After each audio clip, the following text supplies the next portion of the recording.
นิกชนทุกท่านร่วมทำบุญผ้าป่าสามัคคีและร่วมเป็นเจ้าภาพโรงทานในพิธีทำบุญ1 ทศวรรษ 10 ปีที่พักสงฆ์สถาบันธรรมาภิวัตรบ้านศพเตินตำบลศพปาดอำเภอแม่เมาะจังหวัดลำปางในวันที่ 17 สิงหาคม 2565 เวลา 9 นาฬิกาถึง 15 นาฬิกา 30 นาทีบุญใหญ่ 10 ปีมีครั้งเดียวท่านสามารถร่วมทำบุญและเป็นเจ้าภาพโรงทานผ่านบัญชีธนาคารกรุงไทยสาขาประตูชัยชื่อบัญชีที่พักสงฆ์ธรรมาภิวัตรเลขบัญชี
ขอความนอบน้อม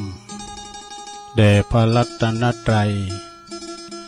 อันมีพระพุทธพระธรรมพระสงฆ์เป็นสรณะที่พึ่งกราบแนบไต่ไหวสาถวายความเคารพมายังครูบาอาจารย์พระมหาเถรานุเถระท่านเจ้าคณะพระสังฆาธิการพระภิกษุสามเณรเจ้าจุโตนจุองค์กูวัดวาอารามพร้อมตึงสำนักที่พักสงฆ์โตยเนอะเจริญปอนมายังบรรดาปอออกแม่ออกศรัทธาสาธุชนนักศีลนักบุญคุณดีทั้งหลายเนาะบ่ว่าจะเป็นปอหลวงแม่หลวงปอลุงแม่ป่าตั้งปีป่าหน้าเอาอาศรัทธาตีนจ้องห้องวัดเท่าแก่หนุ่มกำใจยิงต่างหลาย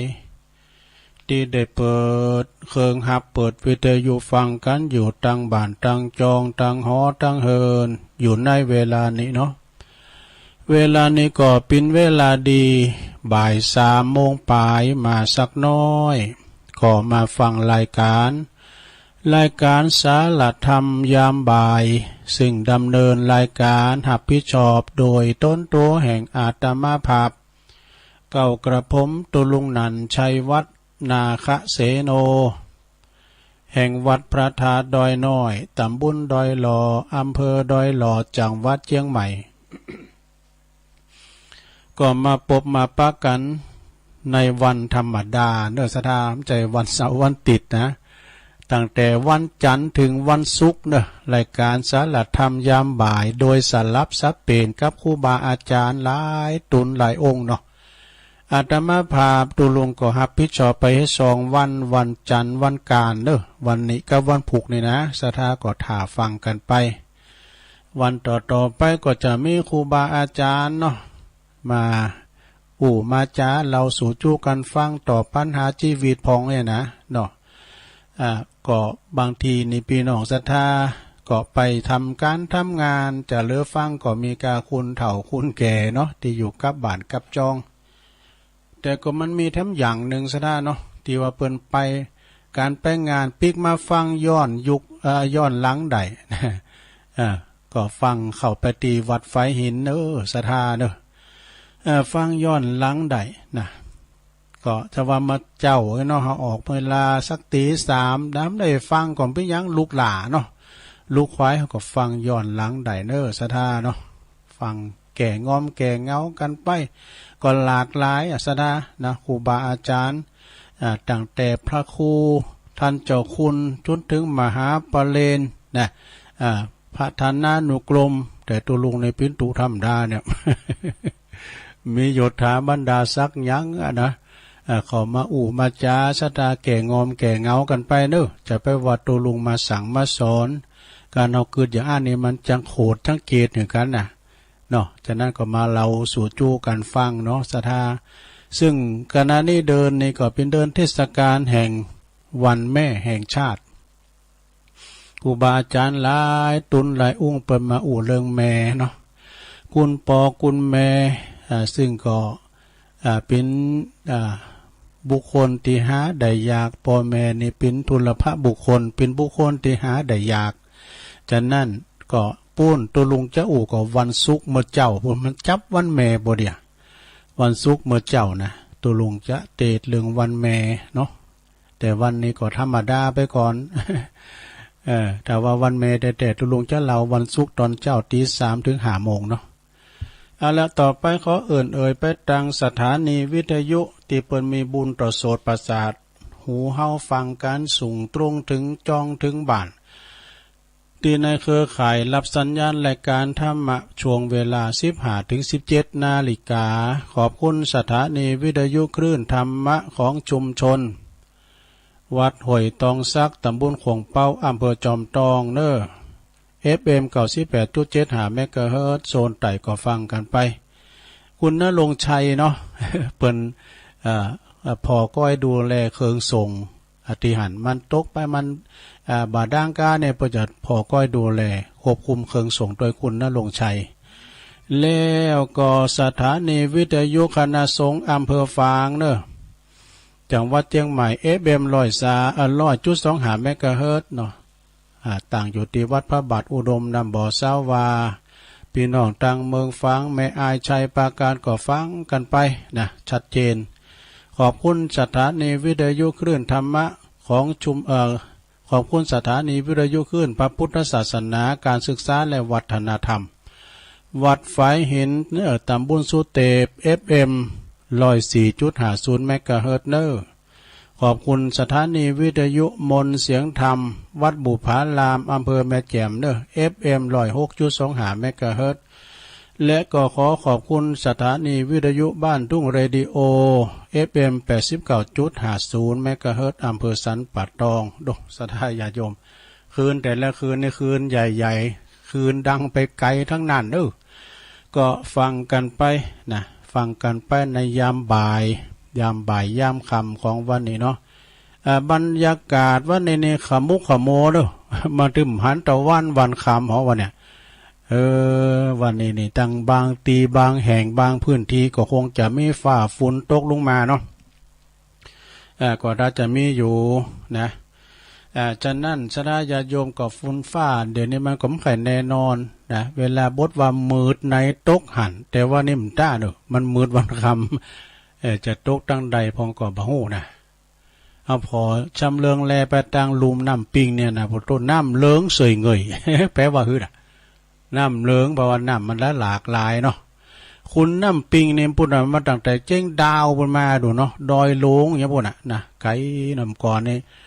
เขาพอไปทางปูนเนี่ยมันก็ไม่กว้างนะแต่ว่าน้ำมันไหลมาหอมกันหลายเนาะก็เลยเป็นน้ำแม่ใหญ่วันนี้ก็ตั้งคณะครู2 แควโรงเรียน2 แคววิทยาคมพร้อมโดยนักเรียนแล้วก็ผู้ปกครองนะคณะสงฆ์เปิ้นไปปล่อยปลาเนาะสู่ธรรมชาติไปปล่อยปลาที่ฝายน้ำปิงลุมดอยเนี่ยนะสดา ปล่อยปลากันไปเรียบร้อย วันนี้มาพบมาพักกันตรงกับวันจันทร์ที่8แล้วกันเนาะสดาก็เดินออกขึ้นมา11ออกมานี่11คำแล้วกันเนาะ8 90ถ้า11คำมาเนี่ยก็เนาะ ฉะนั้นก็ก่อนอื่นนี่สดาญาติโยมตุลุงก็จะปึดป๊อบเก่ามาลืมใหม่ลองฟังกุลปอกุลแม่ทำกรรมเนาะนะฟังพองก็ได้ฟังแล้วก็ฟังซ้ำแถมอันนี้มันกินใจในเทศกาลวันแม่ตัวเนาะอันนี้เป็นละครตังจีนบุญนะลองฟังซอลิมเนี่ยอันนี้เป็นจื่อของคุณนะอาซออาซิงอาซอลิมนี่เปิ้นแต่งงานอยู่กับสามี มีสามีอยู่35 ปีนะอยู่ด้วยกัน35 ปีแต่ว่าสามีกาอันเป็นกูตุกูยาของเปิ้นก็เสียแก่ชีวิตลงไปเหลือลูกชายลูกสาวอย่างละ4 กูก็คือ8 กุนเหมือนกันเนาะลูกชาย4 กุนลูกหญิง4 กุนก็คือมี4 กูก็8 กุนเนาะแล้วก็ซ่อลิ้มนี่ก็เหลือเงินสดหือไว้จากสามีเปิ้นตายไปเนาะเหลือเงินสดอยู่4 ล้านซะได้ญาติโยม4 ล้านเนี่ยถ้าเป็นล้านเหรียญนี่นะถ้าคิดเป็นเงินไทยเลยก็140 ล้านว่าดูโอ้หนักไปทำลายเต่าได้เพราะว่าซ่อลิ้มนี่ก็เมื่อจัดการงานศพของสามีกากูตุกูอยากไปปิ้นตีเรียบร้อยแล้วก็มาแบ่งทรัพย์สมบัติที่สามีเหลือละไว้คือกับลูกเต่ากันหมด ไปเฝ้าแบ่งเน่เนาะไปแบ่งให้ลูกให้เต่าตื้อมดเต่ากันหมดใจก็คือต่อไปว่า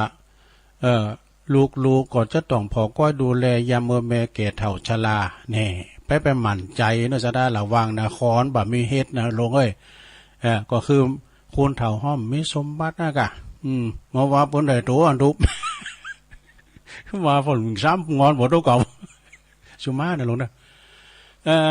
พอดีซ่อลิ้มนี่ก็แบ่งเงินแบ่งคำให้ลูกเต่าตึงมดเต่ากันหมดว่ะนะแล้วก็อุ่นใจว่าเฒ่าแก่แลมอนมาแล้วไอ้แม่เฒ่าแก่ศาลาแล้วก็เขาจะมาเผามาดูมาพอก้อยดูแลก้าอีน่ะเนาะแต่หลังจากนั้นแล้วลูกหลังจากได้รับส่วนแบ่งเป็นเงินเป็นทองแล้วอีกบัดนั้นพวกลูกก็เอาแม่ชราเนี่ยเอาไปฝากไว้ที่บ้านบางแคบ้านคนชราละไว้หันว่าโอ้นานลูกทั้ง4 คนนะก็ตั้งแต่นั้นมาก็บ่เคยมาแวะมาเยี่ยมเยียนแม่อันปิ้นตีเคารพนับถือให้เลยเนี่ยปล่อยให้แม่นั่งชะแง่พอกาหุ่นตั้งว่าคุณเฒ่าน่ะเมื่อใดลูกเต่ามันจะเลี้ยวรถเข้ามานี่มาแอวหาไอ้แม่ไข่ตึงหาลูกหาหลานว่ะชะแง่พอหาไหนก็ได้เขาเอาแม่มาปล่อยไว้ที่บ้านคุณชลาลูกทั้ง4 คนก็บ่เคยมาแวะมาเวียนบ่เคยมาเยี่ยมคอยดูแลทำมาก็โทรมาพองสูงไล่มาพองแล้วเนาะ เวลาผ่านไปให้มันกี่ปีนะความชราแก่เฒ่าของแม่เนี่ยตรอมอกตรอมใจกึดถึงลูกปรากฏว่าแม่ก็เลยไปลุ่มอยู่ที่ห้องน้ำแล้วก็มีไผมาใส่ขาดใจตายในข้าห้องน้ำโอ้เนี่ยคุณเฒ่าระวังเนอะลงเด้อห้องน้ำมันมืนก้ามอย่างก็นะ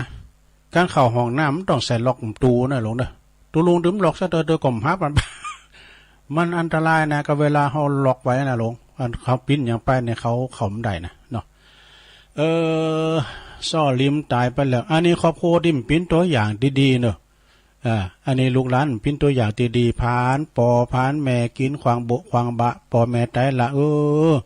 ไผ่ไม่ได้หันจิตหันใจแม่สักคุณไอ้แม่ตายอยู่ในห้องน้ำนะผ่านไปแล้วก็จะมาเปรียบแฮมครอบครัวหนึ่งในลักษณะเดียวกันเนี่ยหลงเด้อมีชื่อว่าซ่อหลิว มันจะน่ะซ่อลิ้มนะมันจะซ่อลิ้นนะ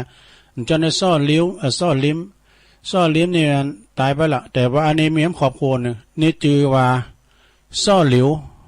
วคุณหนึ่งนะอายุก็ไล่เลเฉลกับซ่อลิ้มนั่นนะอายุก็ไล่เลกัน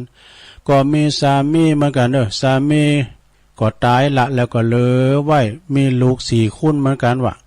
แล้วก็ละสมบัติไว้เป็นเงินสดอยู่5 ล้านโอ้ยลง5 ล้านเหรียญนะคิดเป็นเงินไทยก็775 ล้านดูสามีเสียชีวิตไปแล้วเนาะซ่อหลิวนี่ก็เอาเงินทั้งหมดไปฝากธนาคารไว้อันนี้ก็ไปทำแบบนึงเนาะเอาไปฝากธนาคารไว้หมดนะ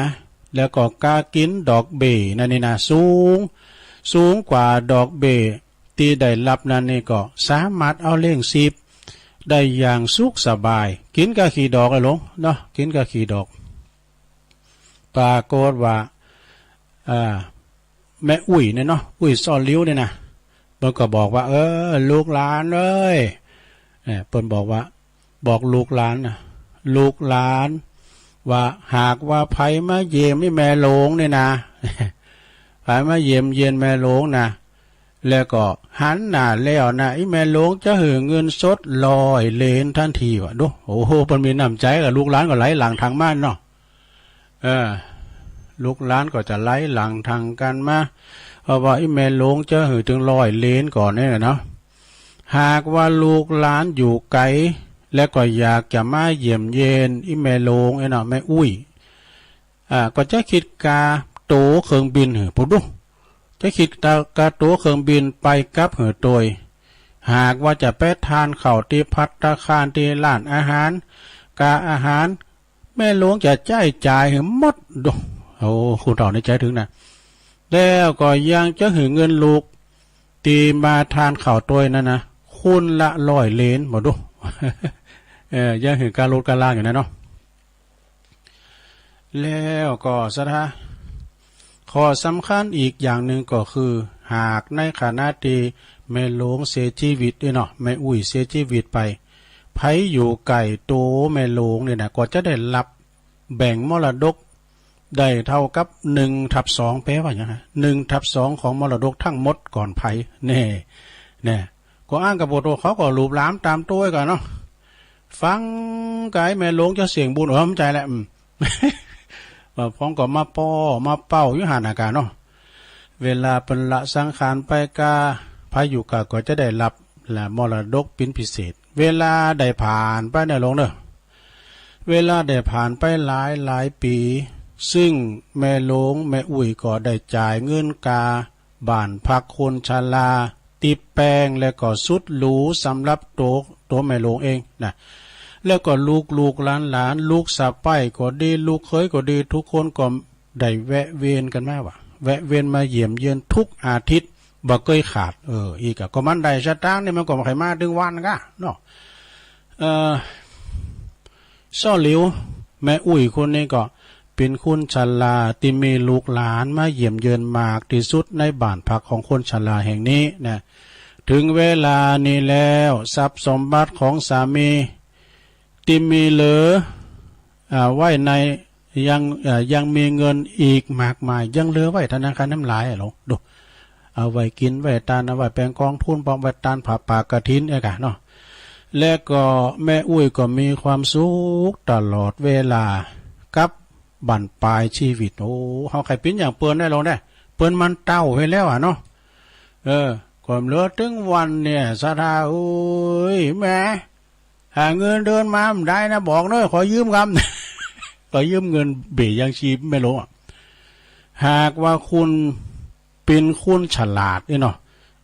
อ่านบทความเลยแล้วนะเพราะว่าเป็นตัวอย่างหือหันว่าเมื่อและเมื่อสักวันนะเมื่อสักวันเนี่ยนะลุงตีคุณแก่ลุงไปเฒ่าลุงไปและหวังว่าลูกหลานจะดูแลคุณอยู่อย่างใกล้ชิดคุณนั้นขอให้บริวารขอให้บริหารวิธีการเงินให้เรียบร้อยถูกวิธีนะบริการการเงินเนี่ยนะขอบริหารดีๆนะจะไปกินงาใจโอยแล้วก็ เราจะได้รับความเคารพจากลูกหลานแล้วก็ครอบครัวตลอดไป เปิ้นว่าความคิดเรื่องนี้เลี้ยงดูลูกเปิดดูแลยามเฒ่าแก่พ่อแม่เฒ่าแก่มานั่นขอคิดใหม่ทำใหม่บริหารใหม่ยุคใหม่เปลี่ยนไปเลยแล้วแน่จบซะนะอย่าชมอะไรอันนี้พี่ขอคิดดีๆที่ไก่วันแม่แล้วสถาญาติโยมทั้งหลายมาเกิดถึงว่าพ่อแม่บางคนในเปิ้นก็เกิดถูกอันนี้เปิ้นมีขอเปรียบเทียบเนาะครอบครัวครอบแรกนั่นนี่ก็มีเงินเป็นล้านเหมือนกันแต่บริหารเงินบ่ถูกปัจจัยไปฟังถอดเขียวถอดงาการไปเอาฝากธนาคารไว้แล้วมันก็จะไปทำอย่างหนึ่งนะอันนี้เอามาตกปุนกันลูกตึง6ตั้ง7ตั้ง8ปันกันเต่ากันหมดก็เขาได้เงินไปแล้วก็แห้วกะมันลูกหลานเดี๋ยวนี้มันเป็นอย่างนั่นแหละ เอาแม่ไปฝากไว้เดียนบ้านคุณพักชลาแล้วก็มาเยี่ยมเยือนอีแม่พอหากาหุนตางมีในหมดลูกหลานตานเต่ายืมมาพอมาก่อยอีแม่ลูกหลานเปิ้นมาพอมายืมมาก่อยดูเปิ้นวันนั้นก็มาวันนี้ก็มาแต่ลูกหลานเฮามีไหนอย่างมาสักเตือน่ะพอกันน้ำตาหุนตางได้รถจะเลี้ยวเข้ามาแฮสตางอีแม่ก็ปันไปจะหลายแล้วอีแม่ก็มีแล้วนี่มดเนื้อมดโตเลยนะเนาะผ่านไปเวลาระยะยาวนานโทรก่อมโทรมาลายก่อมสูงไม้นะเนาะแม่ก็ต้อมอกต้อมใจมันจะได้ชีวิตไปเข้าในห้องน้ำพาเลิศกะพาเลิศตาวเอาหัวไปนอกก็แม่ตายไผมันจิตหันใจสักคุณเนี่ย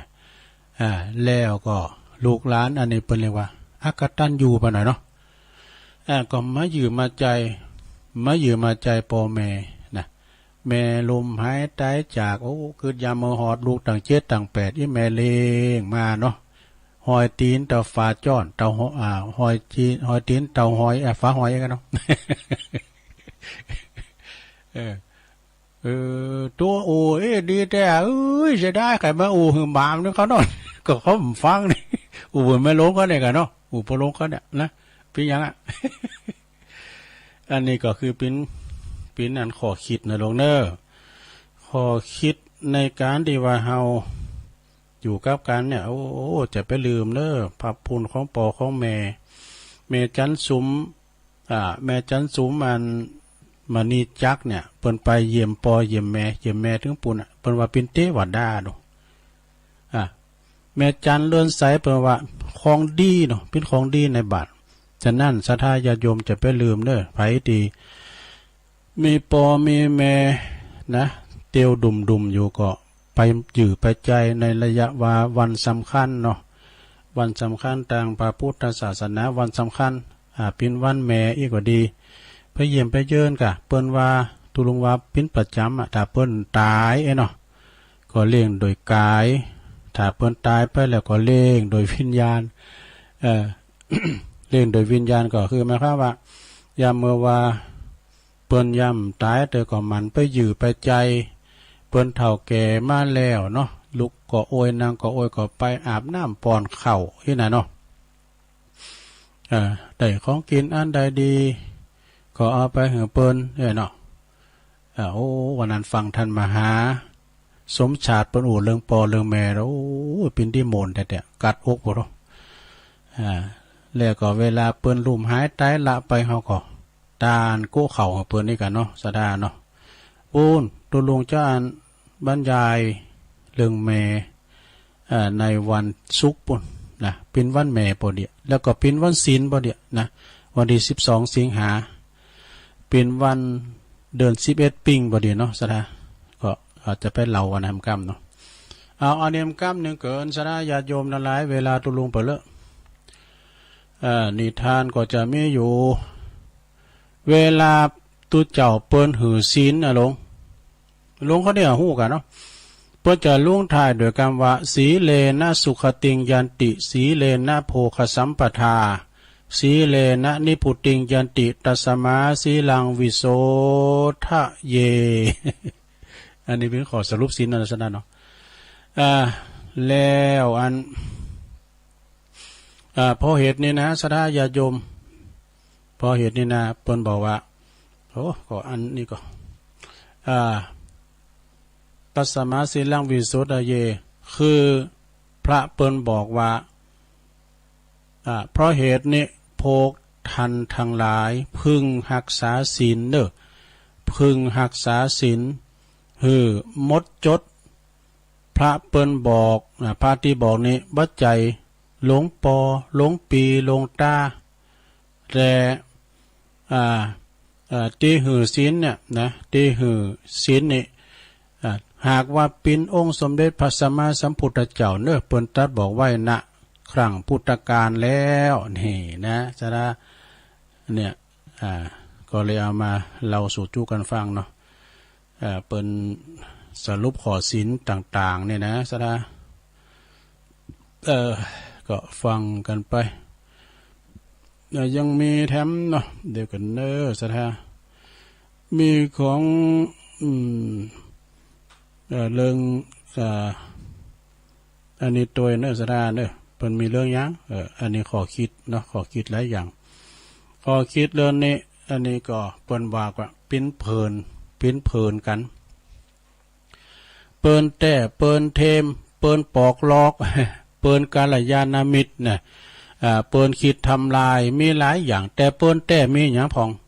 เปิ้นแต่นั่นก็คือคล้ายๆกับปิ้นธนาคารยามเงินขาดเนี่ยถ้าเงินขาดนะมันมีเปิ้นเอาหือยืมนี่นะแต่เฮาต้องใจายแล้วก็เปิ้นแต่ก็คือคล้ายๆกับตลาดยามเมื่อต้องเอาหิวนะอยากกินข้าวน่ะป้าไปกินข้าวป่ะปากันไปกินข้าวเปิ้นแต่คือตีระบายความเฮากลิ้วนะเวลาเฮาโศกขึ้นมาก็ระงับยับยั้งนะอารมณ์ยอพองเปิ้นแต่ก็คือ IQ ยามเมื่อเฮาสอบ และเปิ้นแต่ก็คือผู้นำหากทำผิดนะผู้นำหากว่าทำผิดนี่นะเปิ้นแต่คือบัตรเครดิตในวงเล่า คิงมีแป้บ่ะซื้อคิดน่ะไอ้เอา แล้วก็เปิ้นแต่คือบอดี้การ์ดนะบอดี้การ์ดเนี่ยเนาะยามเมื่อเฮาเมาเวลาเมาก็หามเฮาใส่ล่อพงไปสูง ใส่ล่อพงไปสูงแล้วก็สุดท้ายเปิ้นแต่คือเธอไงเล่าทำเป็นงง จบซะดาขอบคุณชายน้อยเนอะชายน้อยส่งมามีมหลายอยู่ซะดาอย่าจงอะไรนิทานก่อนเล่าหมดแล้วนี่ได้นิทานอันนี้ก่อนใจน้อยส่งมาเหมือนกันนะเดี๋ยวเอานิทานพี่ก่อนนิทานที่ตุลุงเล่าไว้ ฟังกันไปศรัทธาญาติโยมเนาะกำลังได้กึ่งชั่วโมงนึงอยู่เอาอันนี้มาว่าก่อนนำเสนอเรื่องพระพุทธศาสนาของเฮานี่สอนอย่างได้พองลงนะพระพุทธเจ้าของเฮาพระพุทธศาสนาเปิ้นสอนเปิ้นบ่หืองมงายนะเปิ้นสอนคำสอนของเปิ้นน่ะมีจริงสามารถตรวจสอบได้ เปิ้นว่าพระพุทธศาสนาดีอย่างไรและให้อะไรแก่เราเนี่ยให้หยังแก่เฮาพองไอ้น่ะลองฟังวันนี้ลงเด้อเขาถามเหมือนกันนะก็ตุลุงก็โค่นคว้ามาทำการบ้านมาแล้วมาอ่านหนังสือท่าได้ฟังแก่งอมแก่เงาไปเด้อนะเปิ้นบอกว่าพุทธศาสนามีหลักคำสอนต่างๆมากมายเด้อเปิ้นสอนว่าจะได้พองล้วนแล้วแต่สอนที่มีสิ่งที่มีประโยชน์นะสอนให้คุณเฮามนุษย์ฮักผู้อื่นเหมือนกับหักตัวเองบ่บีดเบนกันวะนะบัดทำลายพยาบาทป้องไล่กันสอนให้หันใจผู้อื่นล่ะสัตว์ทั้งหลายหักสุขเกตทุกข์เหมือนกันหมดแต่กันเนาะเฮาก็ไข่สุขมันก็นะแล้วก็สอนว่าสัตว์ทั้งหลายปิ้นเปินลมเกิดลมแก่ลมเจ็บลมตายเหมือนกันหมดศรัทธาญาติโยมแล้วปิ้นเพลินเนี่ยคือว่าปิ้นญาติพี่น้องกันญาติผู้ร่วมเกิดแก่เจ็บตายด้วยกันทั้งนั้นเนี่ยแล้วพุทธศาสนาเปิดก็สอนให้มองหันสัตว์โลกปิ้นปีปิ้นน้องเนี่ย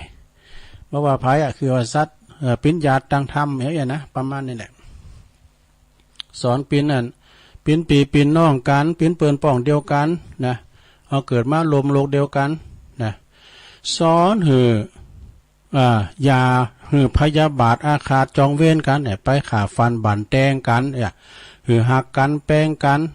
หือหักแต่ไปจังถ้าจังในเกิดสงครามถ้าหักในอยู่กันอยู่เย็นเป็นสุขสอนหือมีเมตตาเนี่ยลงเด้อสอนหือ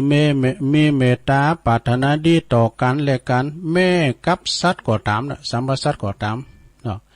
แล้วเปิดกับว่าสอนให้เฮาสำนึกในพระคุณของพ่อแม่ครูบาอาจารย์เนี่ยมาเข้ากับสถานการณ์วันแม่เนาะสดาเนาะฮักปอฮักแม่แล้วก็สอนให้เอื้อเฟื้อเผื่อแผ่ต่อผู้ที่อยู่ไกลผู้ที่ยากไร้เนาะยากไร้เข็นใจอย่างมาเดียวเนี่ยเนาะโครงการของตั้งบ้านเมืองตึงไปในไปนอกเปิ้นมีโครงการซ่อมสร้างเปิ้นแปลงเฮือนคนตุกว่าซะนะโอ้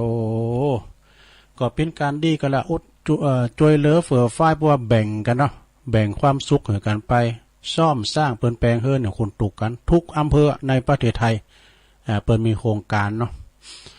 แล้วก็เปิ้นสอนหือเฮารับผิดชอบในภาระหน้าที่ที่ตนมีเนี่ยเฮามีหน้าที่สังปินปอหลงเปิ้นก็พอได้พอก็ดูแลปกป้องคุ้มครองตั้งลูกบ้านเอกอะเนาะสอนหือเฮาอย่าหลงเชื่องมงายมงคลตื่นข่าวข่าวลือต่างๆหน้าเนี่ยเปิ้นว่าปวดกล้วยนั้นออกปีก็กล้วยมันก็ออกปีเหมือนกันมั่วก็ไปไหวกันแน่นอนสอนเหนือเอาหันตรวจของอบายภูมิวันหนาเกตหนาโกยิงหนักเด้อแน่แล้วตั้งไปนอกเหรอตั้งนักเมืองมนุษย์เหรอสอนเหนือเอาหันตรวจของอบายมุกคือความชั่วทั้งปวงอบายมุกนะศรัทธาเลี้ยเปิ้งก็สอนหรือหันโตดของการลวงละเมิดตังศีลแม่เพียงเล็กน้อยไปลงละเมิดศีลเด้อสะท่าเด้อเลี้ยเปิ้งก็สอนให้มนุษย์คุณเฮาเนี่ยฮู้จัก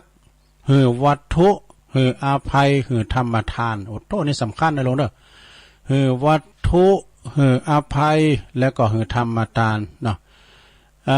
อย่างครูบาอาจารย์เปิ้นมาออกรายการนะศรัทธาฟังก็ได้บุญตัวผู้ที่มาก็ได้บุญตัวเอกเนาะสะดาเกิดกูลกันไปนะเป็นกำลังใจซึ่งกันและกันไปเปิ้นเอาขอคิดก็เอานิทานมาให้ตุลุงอ่านต่อปิ้นวิทยาทานก็ได้บุญเหมือนกันหมดมาเผยแผ่เรียกว่าวิทยาทานเนาะแต่เจ้าก็ของแม่เดือนเพ็ญทิมหว่างเด้อไอ้นิกรชัยน้อยของแม่จันเลื่อนไซแล้วก็แม่ทองคำพรหมินทร์โดยก็เอามาเล่าสู่จูกันฟังสอนให้เฮาตรวจสอบตัวเองเพ่งตรวจตัวเองนะแล้วทำยังในนี้สำคัญหน่อยสอนให้เฮาอย่าประมาทลุ่มหลงมัวเมาเนี่ยโอ้บ่สอนหลายนะลงเด้อแล้วก็สอนให้เฮาเข้าถึงสวรรค์นิพพานขณะที่ยังมีชีวิตอยู่เนี่ยสวรรค์มีไหนโตโอ้สวรรค์เนี่ยคุณถามกันกี่เหล่าเนาะสมมตินะไอ้มีไหนโตสวรรค์ก็มีในอกเนี่ยบ่นะมาแล้วก็อยู่ในใจเลยไม่ต้องไปวัดก็ได้ลุงนานก็ใจลุงนั้นสอนว่าสวรรค์นิพพานแล้วก็ถึงเข้าถึงมันต้องยังตายเตยก็ยังเข้าสู่นิพพานได้แน่ยังมีชีวิตอยู่สอนหรือเฮาเจอผลของกรรมนะว่ามีผลแล้วก็มีผลจริงหรือผลจริงนะกรรมมุนาวัตติโลโกเฮาพระพอแล้วกรรมมันมีนะซะนะบางคนนี่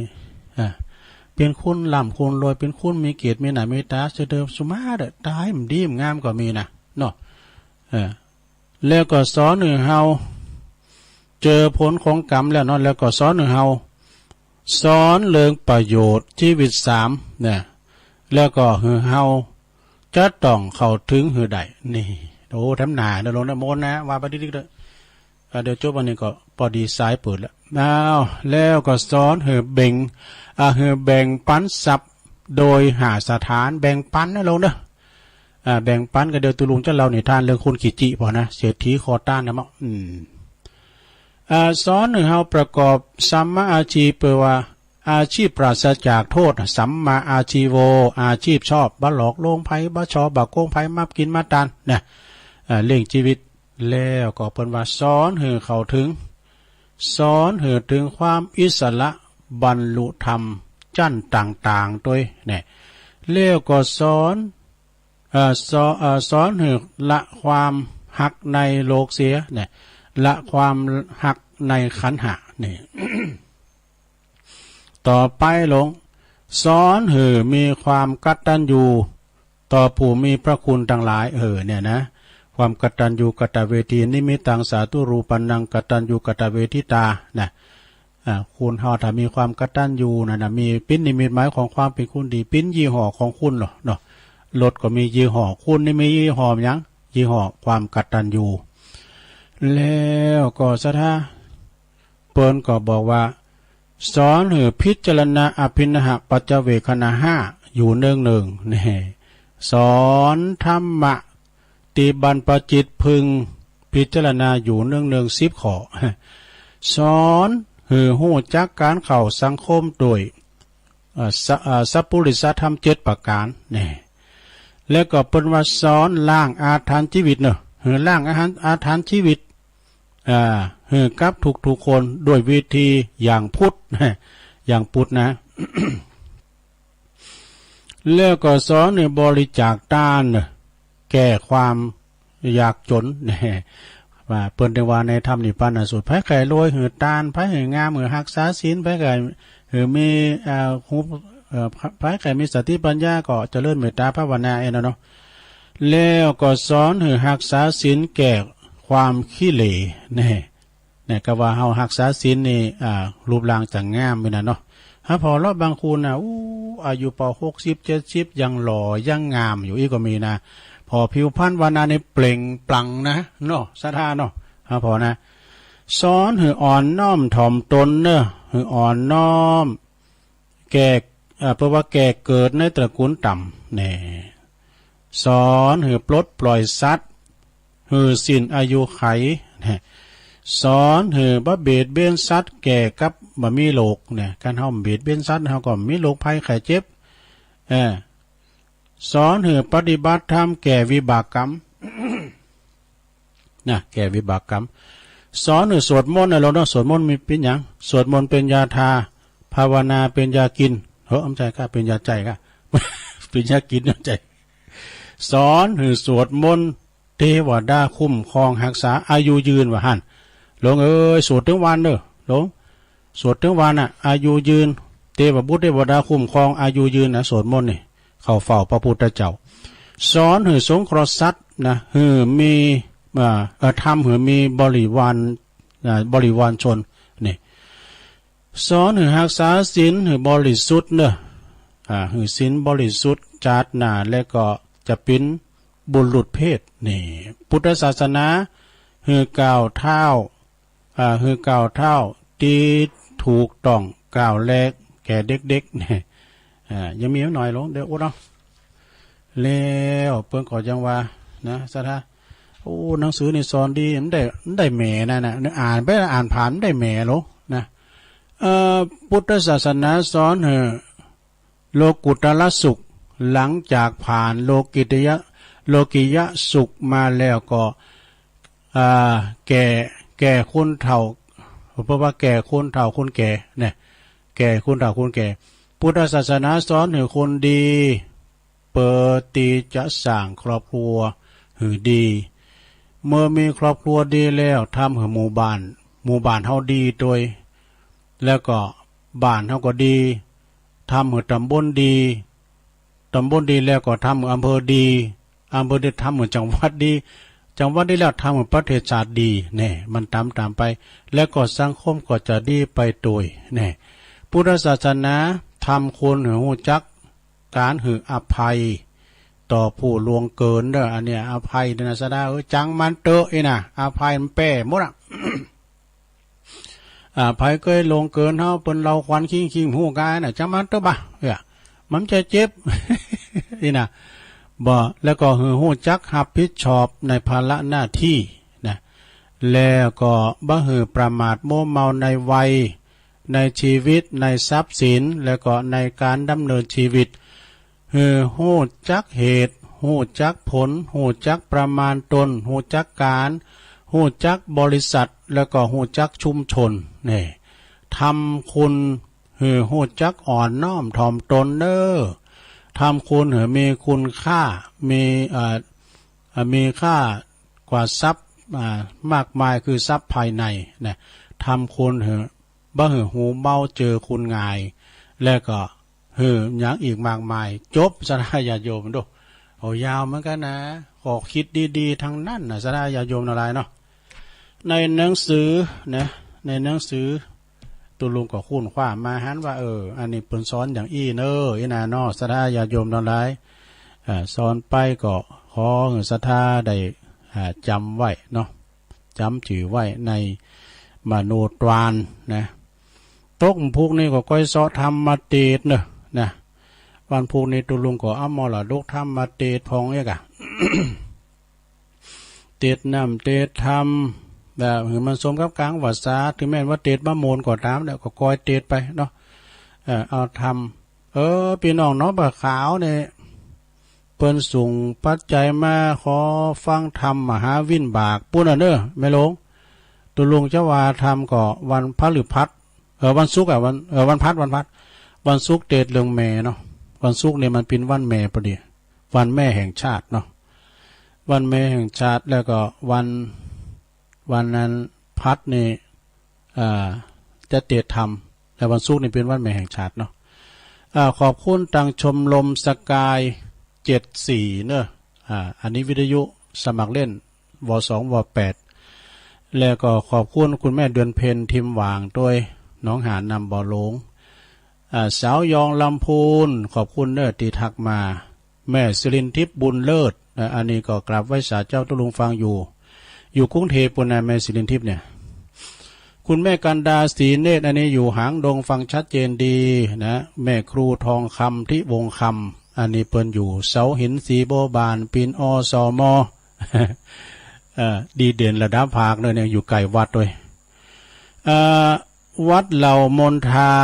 53ขอบคุณเนอะวัดใหม่เปิ้นตักมาคุณแม่จันเลื่อนใสจากเวงตาการ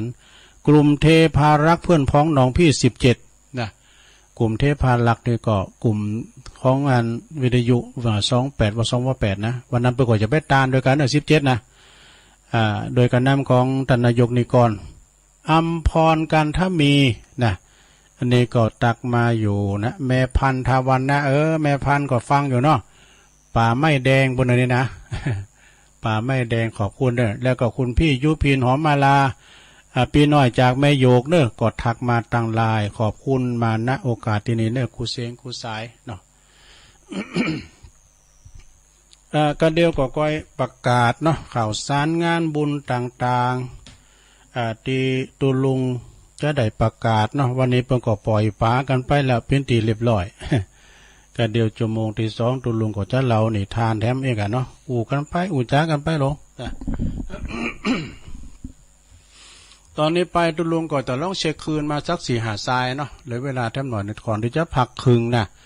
พักคืนตุลุงก็จิบน้ำเตียวไปเตียวมายืดสินยืดซ้ายก็มาเข้ารายการช่วงที่2สุดท้ายจะมาเล่านิทานและประกาศข่าวสารงานบุญต่อไปพระจะโทรมาหือกำลังใจตุลุงตันใดฟูนตกมือพองจ้าตันใดมีแดดพองจ้านะโทร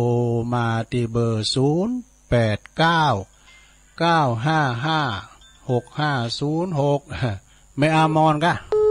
เจ้าแม่และเจ้าฟังอยู่ฟังนิทานฟังเรื่องจะปะนิมนต์เจ้าแม่อามอนท่าดองข้ามวันนี้ฝนตกเจ้ามันย่างละแดดมาตอนนี้ชัดเจนดีชัดเจนเดียวแม่มันเขาเพิ่นก็ฟังกันหลายนะคนเฒ่าวันนั้นเพิ่นก็ขอเบอร์แล้วก็โอ้รุดไปเองเด้อรุดไปเองเด้อแม่เขามาใหม่เด้อแม่อามอนเจริญปอนกับพระสาเจ้าตุลุงโทรมาจากวันทการนะเจ้าแม่สายทองเนาะชัดเจนดีเนาะชัดเจนดีเจ้าต้องมี7.5เนี่ยมันก็ดังหอมก็ได้จ้ะเปิดตุลุงฟังก็ตุลุงไปตุลุงยองจ้ะฝุ่นตกหลายฝุ่นตกอ่ะฝนตกถ้ามันไม่มืดครึ้มดอยกว่าดีแล้วตกดีกว่าตกข้ามยินดีแม่สายทองหลายๆเนาะกำลังใจตุลุงนะเจ้ากับไว้สาเจ้า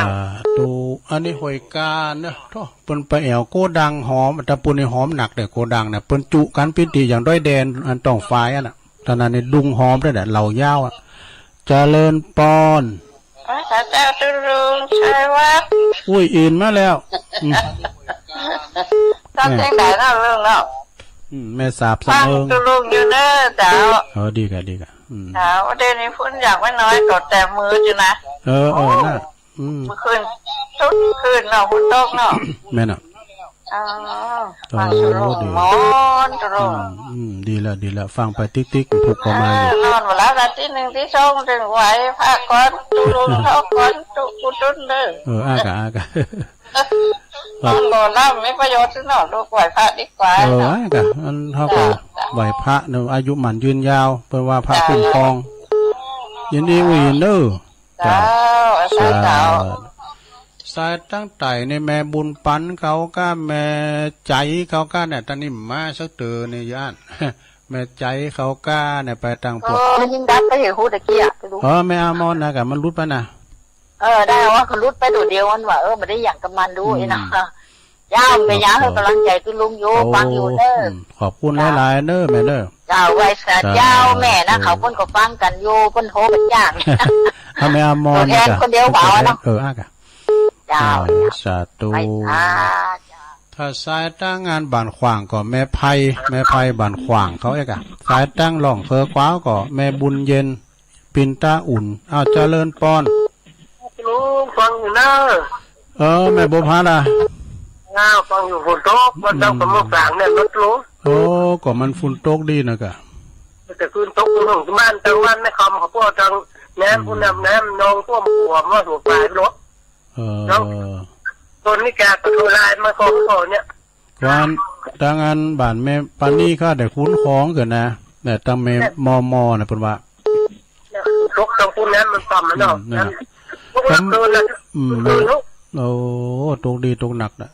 ขอบคุณแม่โบพัดได้หลายนึแม่โบพัดไปกับ17ก็ไปอยู่แต่ไปแต่กันว่าน่าจะน้ำรถก่อนนะดีแล้ว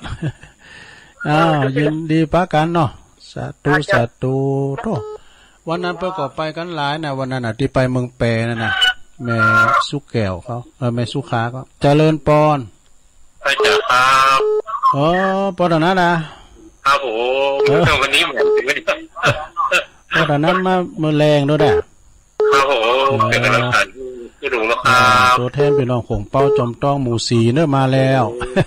ผมไปจ้ะครับก็เดี๋ยวหมู่11หมู่18จะมาทำละหมู่11เนาะจังแม่เหลวเขาเจริญปอนครับลุงครับบ่ลงวินะครับอันนี้ฝนตกเขาให้เหรอตอนนี้มันตกแต่มันตกเป็นบางพื้นที่นะที่วัดเนี่ยมันตกเหรอสิตกเหมือนมันตกสินากาคือมันอย่างฝุ่นซึ้งฝุ่นปลูกพริกสมัยก่อนนะปวินไม่ละเนาะธรรมชาติเนาะธรรมชาติที่ได้มันเปิงกับขังสาเนาะขอบคุณพลงวินเด้อเวียงป่าเป่าวันน่ะเพิ่นฟัง104นั่นน่ะบทพจน์พระปุณนะเวียงป่าเป่าพุ่นน่ะเจริญปอนเจ้าแม่สมผัดเนาะเจ้าดอยสะเก็ดมาละแม่สันทรายกันเนาะแม่ย่อยสันทรายแม่ย่อยสันทรายเจ้าแม่ย่อยสันทรายเดี๋ยวขอบคุณแม่สมผัดหลายๆเด้อเอิ่นไปตั้งแม่ทาโดยแม่ทานี่เพิ่นก็อยู่แม่ย่อยแม่ทานี่เพิ่นก็อยู่ทิศต่างทิศเตียงอินดูเพิ่นเนาะเจริญปอนขอสาเจ้าตุลุงฟังอยู่เด้ออยู่ตั้งใดจ๊ะตุลุงบ่ลืมเด้อแม่นางโอนเจ้าอันนี้ร้องกองเข้าเจ้าฟังเจ้าแล้วเนาะเจ้าฟังเจ้าร้องกองเข้าแม่นางโอนเจ้าชัดเจนเด้เนาะแม่นางโอนเนาะฟัง104ว่าคืนใส่โกนเฮ้ยนั่นน่ะมันก็มีพิเตอร์ยินดีแม่นางโอนเด้อไว้ซะเจ้าสาธุมาเติมมันก็เกี่ยวกับดินฟ้าอากาศนะอินเทอร์เน็ตมันมาตั้งอากาศเนาะเจริญปอนมาตรการครับหลวงพ่อกฤษไว้สาครับไว้สาติดหน้าดูเลยดีกะหลวงพ่อคนดังนี่มันน่าดูนะพูดดีผมชอบฟังแล้วพระครูพิวัตรนี่ก็เก่งเนาะครับมี2คนชอบฟังมันเพลินดีอ่ะสายครับขอบคุณครับหลวงพ่อครับหลวงพ่อก็มาหยอดเป็นบางครั้งบางคราแต่ฟังตลอดหลวงพ่อกฤษพูดน่ะปังโม่ว่าเจียงดาวว่านั่นน่ะเจริญปอนแม่จันทีป่ะอยู่ตั้งใดอันอยู่ตะตุ่มแม่ปานีเดี๋ยวนี้อยู่กับยายเชียงใหม่เลยยายสบายพลังกาเจ้าดีแล้วพอพูดดีๆเนี่ยขอบคุณเด้อคุณนักษาเจ้าสาธุพอยายดีๆยายก็80ปลายแล้วนะเพิ่งเคยนางรอเข็นขึ้นมาบุญไปกันนะมันจะว่าโทรขึ้นมามันจะนะเพิ่งก็ใส่รถยนต์มาเจริญปอนไหว้สาเจ้าลุงยงแม่อยู่ตั้งไรแม่ลืมแม่มาริวันล่ะ แม่มะลิวันนะพิเคราะห์งาน เจ้านี่อันนี้นะเปิดฝากมาถามนะจะถามอยู่อย่างหนึ่งเปิดว่าอัน บางคาย จั นะ งภาษานี่ยันเปิดมาใส่บาตรกันจังใจเหรอเจ้า มใส่ก้าเปิ้นฝนตกบนต่างบาทแล้วดู เจ้าว่าอันนี้เปิดผ่านหน้าบ้านกับเขาลูกตอนเขาใส่อยู่นี่เนาะ ทำใจวันศีลเนี่ยทำใจวันศีลไปก่อนบิณฑบาตเท่ากับใส่บาทนะกะใส่กะ บ่เป็นหยังเนาะ ถ้าเป็นหยังก็ต้องเปิ้นใส่ก้าก็ตู้เจ้าก็กันนี่บ่ได้ชั้นเขา อันโคตรละอ่อนหลังบ้านนี่เปิดบอกว่าอัน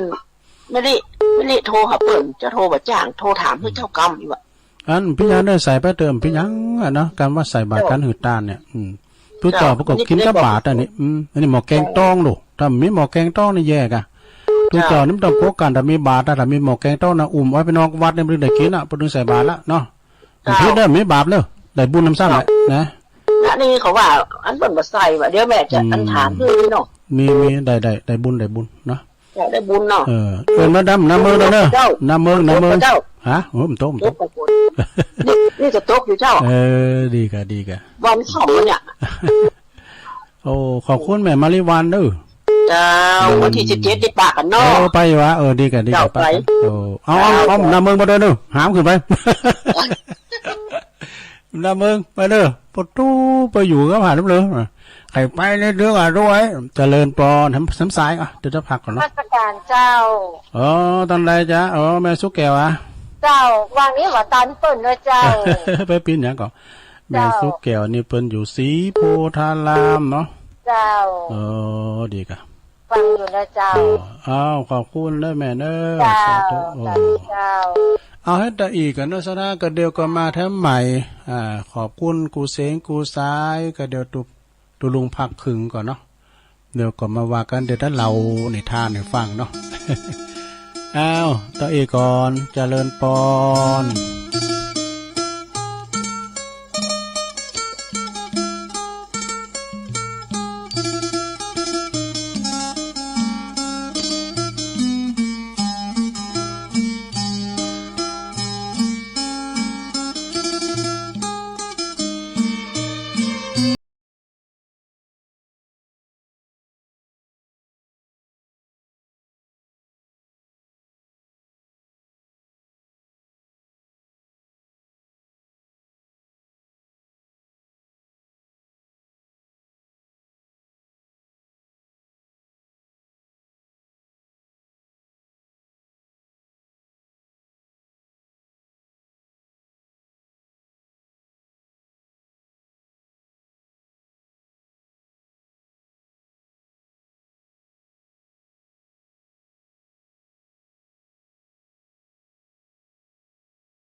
เอาแล้วศรัทธาญาติโยมทั้งหลายเจริญปอนช่วงที่สองเนาะคณะนิตันทั้งหลายกำลังหับฟังรายการสาลธรรมยามบ่ายดำเนินรายการโดยตนตัวแห่งอาตมาภาพเก่ากับผมตุลุงนันชัยวัฒนาคเสโนจัดรายการอยู่ที่วัดประทาดดอยน้อยตำบลดอยหล่ออำเภอดอยหล่อจังหวัดเชียงใหม่เด้อ มาปบมาปะกับปอออกไม่ออกศรัทธาอยู่2 วันโดยกันเนอะวันจันทร์แล้วก็วันการก่อนที่ตุลุงจะเข้ารายการนี่ตุลุงก็ต้องทำการบ้านศึกษาพออันใดดีเอามาเล่าสู่จู้กันฟังตุลุงก็จำเตอก็มันอาจจะผิดพลาดไปพองนะการอ่านหนังสือหนังหาคุณเฒ่าก็ตาล่ายพองเนาะจำเตอก็ผิดพลาดไปก็ขอสุมากับศรัทธาญาติโยมเด้อแต่ว่าจะคิดจะสร้างสรรค์เนาะเฮาอยู่รวมกันอย่างมีความสุขนะแบ่งปันกันแบ่งปันความสุขกันแบ่งปันอันตีไผมังมีสีสุขก็แบ่งปันให้คุณอยากไล่เข็นใจเอกชีวิตในการแบ่งปันทำแบ่งปันให้เลยนะก็เดี๋ยวจะเล่านิทานหรือเศรษฐีตุกอยาก เอาอันนี้ก่อนนะศรัทธาญาติโยมทั้งหลายเนาะเพราะว่าหลงอย่าหลงโลกมันจังลืมตายเนี่ยโลกนี่สวยงามแต่ได้โอ้โลกนี่สวยงามแต่ไปเอาที่ไหนก่อโมนไปแอวปดตู้ไปพอไฟแสงสีหลงโลกพื้นโลกเขานี่มีหลายอย่างแต่มันซุกยอมปลอมมันกันเด้ออย่างไปกรุงเทพนะเมืองกรุงเทพนี่มันเป็นเมืองสวรรค์ของคุณมีเงินเนี่ยเดี๋ยวประมาณนะเฮาไปก็เหมือนกับแมงเมาเขากองไฟนะซะได้นะเนาะหลงโลกลืมตายถ้าลุงกายลืมแก่เนี่ยร่างกายของเฮานี่บทโตสมบุกสมบันมีโรคภัยไข้เจ็บมันถึงหนุ่มอยู่ตลอดนะลืมแก่ไปล่ะลืมแก่ลืมเฒ่าไปละลุงกายเขาเนี่ยนะร่างกายเขาปวดโทษเยการอย่างฝ้าผายนะเนาะแต่มันดึงแก่เจ้าก็แก่โว้ยมันเจ็บเจ้าก็เจ็บโว้ยมันตายเจ้าก็ตายเฒ่ามันมีเนาะซะได้เนาะไปแน่นะเขาจะไปประมาทเด้อหลงผัวหลงเมียเปิ้นว่าลืมปอลืมแม่เนี่ยแต่ก็เนาะเวลาว่าตกลูกตกผัวตกลูกตกเมียไปแล้วบางทีนี่จังมีนะซะได้เนาะเปิ้นเล่าให้ฟังปอกับลูกถูกกันสักเดอก็เมหรือลูกไปมาสนมาสอกะหรือว่าลูกเคยมาสนมาสอกะลูกเคยมาสนมาสอว่าเฮ้ยสูเยี่ยมไปอู่กับเสือเถาไปอู่กับไอ้ปอเขานะยื้อกดที่ให้ที่หน้าน่ะมันจะมีพระเย็นในคายมันดีอย่าศูนย์ ไปตะบุญเนาะมันปีนแผ่นดินอย่างก็ดีแล้วการปีนเงินปีนทองเนี่ยเอาแต่ลงมาตึงของมันมีแก่นประมาณนั้น แต่มีแก่นยังหลุนอยู่เพราะว่าใจไปเดินเงินมันของมันมีแก่นนี่ก็เอามาปิ้นหอยน้อยไปหมดนี้เนี่ยเขาของเงินคำอย่างเฮียลิ้วน่ะเฮียซิวเจ้าน่ะมีเงินมีมาแบ่งให้ลูกให้หลานเขาก็เอาไปกินหายใจเสียงนี้ละเอามาปากมองต้องแห้งเมื่ออยู่มาใจตายเขาก็มาหันจิตหันใจน้องสดาเนาะนั่นก็หลงลูกหลงโผหลงเมนะซัมเตอร์เนโตกันปอแม่โรยหน่อยนิ่มพิญางเด้อมาอยู่เหมือนกันนะก็เวลาปอแม่ตูกยางมันดึงหมายื้อยำหมาก็เมาหิเมาหาเมากะเมาขายจนลืมปอลืมแม่ไปมีสำรับคุณบางคุณนะแต่บางคุณเนี่ยปอแม่มีลักทรัพย์นี่มีไฮนาปาตั้งมาใจแล้วมาใจมาโทงเข่าคล้องสมบัติพอเขาย่ำแบ่งปันกันนั่นเดี๋ยววะ จะมาแบ่งปันนั่นแหละมาขอส่วนแบ่งแล้วหมดเนี่ยอีก็เป็นมีเนาะที่อื่นมันนั่นมีบ้านเฮาแล้วปุ่นเมืองนองปุ่น หลงลูกหลงแปลว่าเมาตุกลืมตายเมากายลืมแก่เนาะเมาโผเมาเมลืมปอลืมเมนะมีสำรับคุณบางคุณแล้วแปลว่าถ้าว่าหลงเข่าของสมบัติลืมศาสนานี่จะได้ญาติโยมทั้งหลายเหมือนกับเศรษฐีขี่เหนียวก็เดี๋ยวจะเล่าให้ฟังนะว่านดื่มกินต้านวะนะ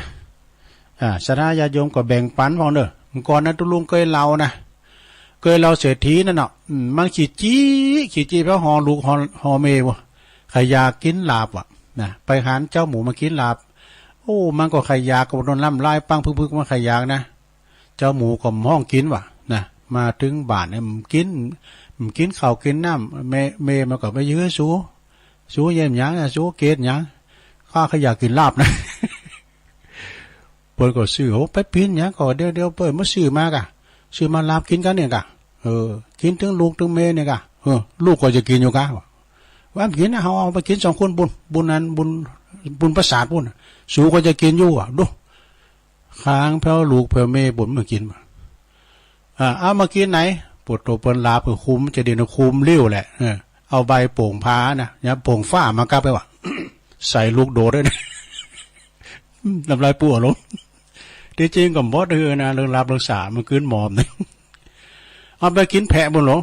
ปู่เศรษฐีนะกินข้าวโอ้ปรากฏว่ามันสมาปลืนนะเนาะ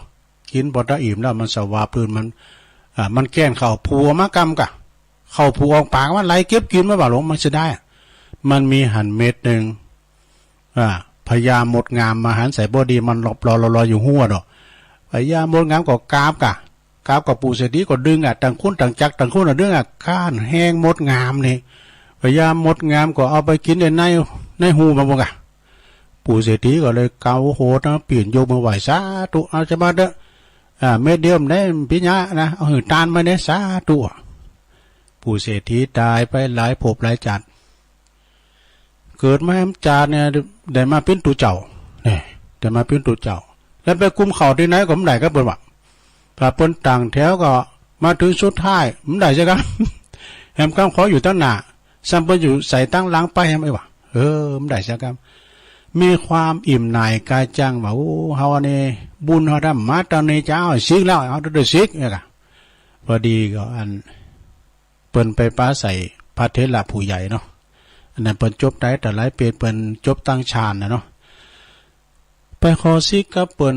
ก็บอกโอ้ท่านยังบุญผ่าเลิงท่านยังหมดเด้อท่านยังได้สร้างบารมีอยู่นะไอ้น่ะมันได้ซิกเตอแลโทบุญเสียงกับผ่าเลิงเตอน่ะท่านเดินทางไปทางทิศอาคาเนนี่เด้อไอ้น่ะมันจะไปปะหมู่บ้านหนึ่งเด้อไอ้น่ะแล้วก็จะมีปอหลงได้มูลตุเจ้าเนี่ยนะไปปิ้นตุโลหันพอลุงนั้นก็ปิ้นพญาหมดงามในจานเหลวนั่นเนาะที่เปิ้นได้กินกับโตน่ะวะดูบากองว่าตุเจ้าต้นนี้ไปเดินทางไปต่างกันพระเทระจี้ต่างไปเนาะพอลุงมาหันใส่เซตตาหันใส่เนี่ยพอมีความปิ้งกันบ่ว่าได้กินแต่ตาเนาะเข้าเม็ดเดียวนะยังปิ้นอันนี้สงนะลงเอ้ยปิ้นว่าเกิดมาทำจานเนี่ยหมดงามเกิดมาปิ้นคุณแล้วมาปิ้นปอหลงบาดนะโอ้ดีแล้วตุหลงมันต้องไปไหนเป็นตุหลงได้เนอะเลยปิ้นตุหลงหารถนะเอี้ยนะสดาเนาะโอ้ในเรานี่ทานเนี่ยกัน เรื่องกินเรื่องตาลเนาะสดาย่ำจบแล้วเนี่ย หลงโมเมาสมบัติลืมศาสนาเนอะนะแล้วเป็นว่าหลงกิเลสโมเมาตัณหาลืมบุญกุศลเนี่ยสดาเนอะจะไปลืมเนอะไปลืมบุญลืมกุศลนะเอาละสัทธาญาติโยมตุลุงเจ้าเราหนีทานก่อนเนาะนี่ทานเรื่องเศรษฐีขีจิก็มันก็เราแล้วนะเนาะก็ฟังเพิ่มเติมเด้นะฟังตุลุงเราเพิ่มเติมเด้ เปิ้นว่ามีเรื่องมาว่าอนันตเศรษฐีเนี่ยอนันนี่แปลว่าหนักนะอนันตเศรษฐีนี่เปิ้นมีสมบัติถึง80โกฏอนุสราโกฏเนี่ย10 ล้านนี่เป็นโกฏนะโกฏนี่หน่อยแล้วตื่นกันนะดู ตื่นยังหนักเลยนะพระเจ้าล้านตื่นแล้วก็ท่านเศรษฐีนะอนันตเศรษฐีเนี่ยเป็นคนได้ขีดจีขีดตีขีดเหนียวมากหนักได้ฝังสมบัติไว้5 แห่งเกิดว่าดูหลังจากที่ว่าก่อนตายนะเมื่อค่ำยามคืนมาไปคูดได้คุ้มหนึ่งเอาทรัพย์สมบัติทรัพย์สินเงินทองใส่ในอุ๋งในหายแล้วก็ฝังไว้คุณใจก็บ่หันลูกเมย์ก็ดื่มหันวะนะตกทำคืนมาก็คูดทำคุ้มหนึ่งก็เอาไปฝังนั่นเนาะได้5 คุ้มมันได้5 คืนคืนละคุ้มนะเวลาเศรษฐีนั้นตายไปก็บ่ได้บอกให้ลูกจ่ายเพิ่นมีลูกคุณลูกประจ่ายคุณหนึ่งนะแต่เพิ่นอ่างว่ามีเมย์ด้วยนะเพิ่นมีลูกจ่ายคุณหนึ่งเพื่อเศรษฐีตายไปแล้วจึงได้ไปเกิดปฏิสนธิอยู่ตีนในท้องของ หญิงจันทานคนหนึ่งนะจันทานนี่คือเป็นคนตุกไล่เขียนใจที่สุดอะนี่เปิ้นกินต้านเนี่ยนะคือว่าเป็นคนดีต่ำต่อยที่สุดอะหญิงจันทานนี่นะในหมู่บ้านจันทานนั้นอันมีถึงปั้นตระกูลว่าดูมีปั้นตระกูลกันนะหลวงพระเจ้ากรุงสาวัตถีก็ทรงตั้งบุตรของเขานะคือบุตรของเศรษฐีที่ตายไปน่ะต่างบุตรของเขาชื่อว่ามูลสิรินะมูลละสิริคือเป็นเศรษฐีเต้นปอฝ่ายหมู่บ้านจันทานนั้นเนอะถึงหมู่ฝ่ายหมู่บ้านจันทานนั้นนะนับตั้งแต่เศรษฐีขี่เหนียวนั้นมาถือปฏิสนธิในต้องของหญิงจันทานคนหนึ่งนะก็ทำเหมือนพวกเขาน่ะพวกจันทานทั้งหลายเนี่ยอดอยากไปเหมือนกันว่าวะมันจะว่าฝืดเครื่องแล้วเลยอันคอต้านเนี่ย ไปสอคอต้านนะมันอยู่โควิดก็ไอ้ลำเหลือโยพายมกินตายกันแล้วปรากฏว่าหากินก็ฝืดเครื่องนะบ่ป้อเล่งปากเล่งต้องวะเขาจึงปากกันแยกเขาจะต้องแยกพอคุ้นร้อยนะแยกเข่าจากพกมีปันตระกูลเหลือ500ตระกูลแยกเข่าเหลืออยู่2คนปรากฏว่าแม่ยิงคนนี้มีต้องแล้วก็เป็นกาลากินีวะแน่เป็นหญิงกาลากินีก็โดนขับไล่ออกจากหมู่บ้านไปวะนางก็เลยออกจากพวกบ้านไปอยู่คนเดียวตามลำพังวะเนี่ยแล้วก็เที่ยวสวาหากินตามลำพังไปกำกับเบิ่งหมอขอกินไปกับพี่น้องชาวบ้านล้างครับก็ได้กินล้างครับก็ไม่ได้กินมันแก่นอย่างห้วยวะได้ลำบากอยากเย็นเขียนใจแท้ๆนะจนกระทั่งได้เกิดลูกออกมาลูกน้อยออกมาลูกน้อยนี่ก็เป็นว่าเหมือนกับคุณต่างหลายวะน่าหักเศร้าน้อยวะซะนะเพราะว่ามีมือมีเท้ามีหูมีปากหน้ากีดหน้าโกดูเหมือนกับผีปีศาจวะดูวันไหนแม่ยิงคุณนั้นลูกกีบขี่ข่างไปคอต้านนะหรือว่าไปหับจากที่ไหนก็บ้านใดมันยังสักอย่างวะลูกเนี่ยมันจะมาลูกมาปวดนะเมื่อลูกโตใหญ่ขึ้นมาเอาละลูกโตใหญ่ขึ้นมาเอาอย่างนี้ดีกว่าลูกนะที่แม่ก็ดึงออกก้านแล้วด้วยนะมึงไปคนเดียวไปหลาย มึงไปสอหากินคนเดียวไปมึงไปหลาย คุณยอมวอมหลาก็เมืองก็อย่างนะที่แม่ก็ดึงออกก้านแล้วเว้ยมึงเนี่ยบอกเอามึงไปหากินคนเดียวบ่ร้อยมันก็เลยไปเซินโชกเนี่ยมองปู่พามเลย เมื่อลูกโตขึ้นมาก็ไปหากินเองนะจึงมอบกับเบิ่งหรือว่ากะลาคอท่านนะก็เที่ยวไปเสาะวาหากินไปอากาศคอต้านไปเด็กผู้นั้นก็ไปคอต้านไปบางคาบก็ได้กินบางคาบก็ไม่ได้กินไปสอคุณพระทางขายยาบุญกินหวานดูจวนกระทั่งปู่เศรษฐีนะเกิดมาใจจานเนาะเกิดมาทำจานมาปิ้นละอ่อนเนาะที่ปิ้นละอ่อนนาเกตนาโกปิ้นลูกจันทานนะกะไปเข้าประตูบ้านของโต๊ะเก่านะจนกระทั่งไปถึงประตูบ้านของโต๊ะเก่าเลยปิ้งขึ้นมาว่าละอ่อนด้วยนะเลยละนึกจาดได้หนหลังว่าก่อนนี่อันนี้บ้านนี่ปิ้นบ้านเฮาแล้วเนี่ยอันนี้เป็นเฮือนเฮาเนี่ยมันเลยลึกจาดได้ว่ะเข้าไปตั้งยางก็ไปหันหลานโต๊ะเก่ากันเนาะลูกของลูกเนาะละอ่อนมันเรียนอยู่ปื้นเฮือนนะปวดมันก้องวันลูกมันหันหลานมันหันตกใจหายว่าพี่บ้าเนาะอันนาเกตนาโกโลตอนนั้นพวกหมู่เบาภัยทั้งหลายก็ออกมาไล่ขับตีออกจากบ้านออกจากคุ้มจะเฮือนไปวะดูเวลานั้นพอดีพระพุทธเจ้าเปิ้นเลงขายพยานว่าจะได้โปรดเน้อนะเปิ้นก็มาหันใส่อนันตเศรษฐีแล้วก็เปิ้นก็พระอานนท์ตามเสด็จมาตัวนะเสด็จเข้ามาบิณฑบาตถึงตีบ้านนั้นเนาะจึงตรัสบอกอานนท์ว่าดูก่อนอานนท์นะถ้าลูกคุณนี่นะที่มันเกิดมาเนี่ยนะคือเมื่อจานแล้วนี่ จัดก่อนเนี่ยมันได้เป็นเศรษฐีอยู่บ้านแล้วนี่เด้อเอ้น่ะอ่านกาเอ้เนาะ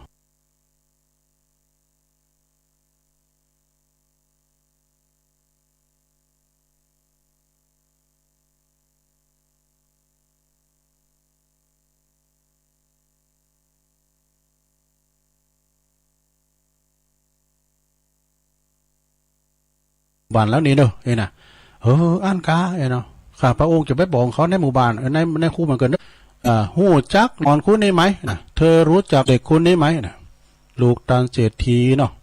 มันไปหูจะได้เฮากับหูเนาะลูกเศรษฐีก็กราบทูลว่าไม่รู้จักพระยาครับพระยาค่ะเนาะไม่รู้จักกันเนาะไม่รู้จักข้าพระเจ้าข้าพระพุทธเจ้าจึงตรัสว่าอันนี้แหละคืออนันตเศรษฐีซึ่งเป็นบิดาของเจ้ายังไงล่ะไอ้วะลูกเศรษฐีก็ดึมเจิดติ๊กเจิดตายปีนไปบ้าใดปีนไปบ้าใดอีปอตายไปหลายปีแล้วจะมาเกิดเป็นคุณอีอย่างปีศาจ มันหัวเนาะเธอเจอหรือไม่เธอเจอหรือไม่เจอก่อมหัวเนาะพระพุทธเจ้าก็เลยตรัสว่าเอาอู่กับละอ่อนนะอนันตเศรษฐีเนาะทานอนันตเศรษฐีละอ่อนนั้นก็เลี้ยวหนามดูพระของพระพุทธเจ้าแล้วก็พระพุทธเจ้าเอาลองเจ้าจงบอกรถทรัพย์สินคุ้มใหญ่คุ้มนั่นมันอยู่แตดใดนี่นะเนาะบอกให้แกรู้ของท่านเนาะว่ามันอยู่แตดไหนพองนะเด็กคุณนั่นเนี่ยสดาญาโยมก็ไปจี้บอกให้ลูกชายจริงๆนะคุ้มนี่นะประกาศว่าแล้วก็ประกาศว่าคุ้มนี่นะเป็นคุ้มค่ำเลยนะคุ้มนี่เป็นคุ้มเงินเนอะคุ้มนี่เป็นเกี่ยวแหวนเงินทองเลยกะมีเป็นคุ้มเป็นมีคุ้มแล้วกันคุ้มนี่เป็นคุ้มอย่างกับสมบัติต่างๆเนาะจากนั้นนี่พระพุทธเจ้าก็โปรดแล้วก็ลูกเศรษฐีไปคูดพอปวดเป็นคุ้มเงินคุ้มข้ามทางนั้นคุ้มอะไรวะโอ้กำนันก็ลูกชายเศรษฐีก็เจอเลยกะเจอเลยนะว่าอันนี้เป็นปอกลับมาเกิดเป็นจันทานพ่อวามอย่างเป็นคุณธานีทีเนียวนั่นแล้วสดามกินตาน่ะนะมีเงินคำกำแก้วเนี่ยเปิดว่ามีเงินคำมีเงินทองเปิดว่ามีเงินทองใหญ่เต้าใดทำกินต้านก็เปิดว่าก็ลืมมาละ ก็แบ่งกินแบ่งต้านเนาะขีดจีธานีทีเนียวก็เลยเกิดไปเป็นคุณจันทานเป็นลูกคุณจันทานนี่กันเนาะเฮาพอรอสดายาโยมคุณเฮาสถานะในธรรมมหาวิบากเพิ่นก็ดึงบอกลูกบางคุณเกิดมามีเงินมีคำนักนาป้าป่านเนี่ยบางคนจะกินก็โกพานบางคนจะต้านก็โกเสียงเนี่ยนะเนาะ หลังจากนั้นเนี่ยสดาละอ่อนคุณนันดีเป็นเกิดมาทำจาดคือจาดแล้วปังหลังเป็นปอของงานลูกเศรษฐีน่ะก็เลยข้าพระเจ้าขออันนับถือพระพุทธศาสนาแล้วขอเป็นขโยมไม่ใช่แล้วขอติดซอยหอยตามไปแล้วก็ขออย่าอยู่กับวัดกับว่าเป็นการต่อไป แล้วก็เรื่องนี้ก็จบลงไปใช่ไหมนะเรื่องนี้เป็นเรื่องจริงหันว่าคุณขีดจิคนว่าขีดเหนียวเกินไปบอกหู้จักหืดตาลหักษาศีลยอมตายไปยอมเป็นคนจนลงเอ้ยเป็นคนจนจาดหนาจาดใดจาดหนึ่งเป็นแหน่แต่เนี่ยมันใจจาดนี่ก็จาดหนานะสาระแต่เป็นคนตุกอันมอกตุลุงก็มอกปออยู่ปอกินแต่วันละรวยก็มีธนาคารเนาะแล้วก็อันปออยู่ปอกินเพราะว่าอันเป็นหนีไปก่อนเลย อันเป็นหนีเป็นสินวันนี้นักแกนะได้มันบ้าโมสดาเขาฟังเปิ้นอู่เป็นนี่อินดูแหละนะเปิ้นเป็นหนีเป็นสินเป็นหนีทกสยังยืดอยู่ได้นะก็ระวังเป็นหนีทางหมกกันนอกเลยระวัง มันก่อนนะโควิดดังยังก่อนนะรู้เนาะต้นนั้นเป็นจางเยนี่ปุถโธเมื่อใดก็มาวะนั่นหนุ่มหมกกันนอกนะ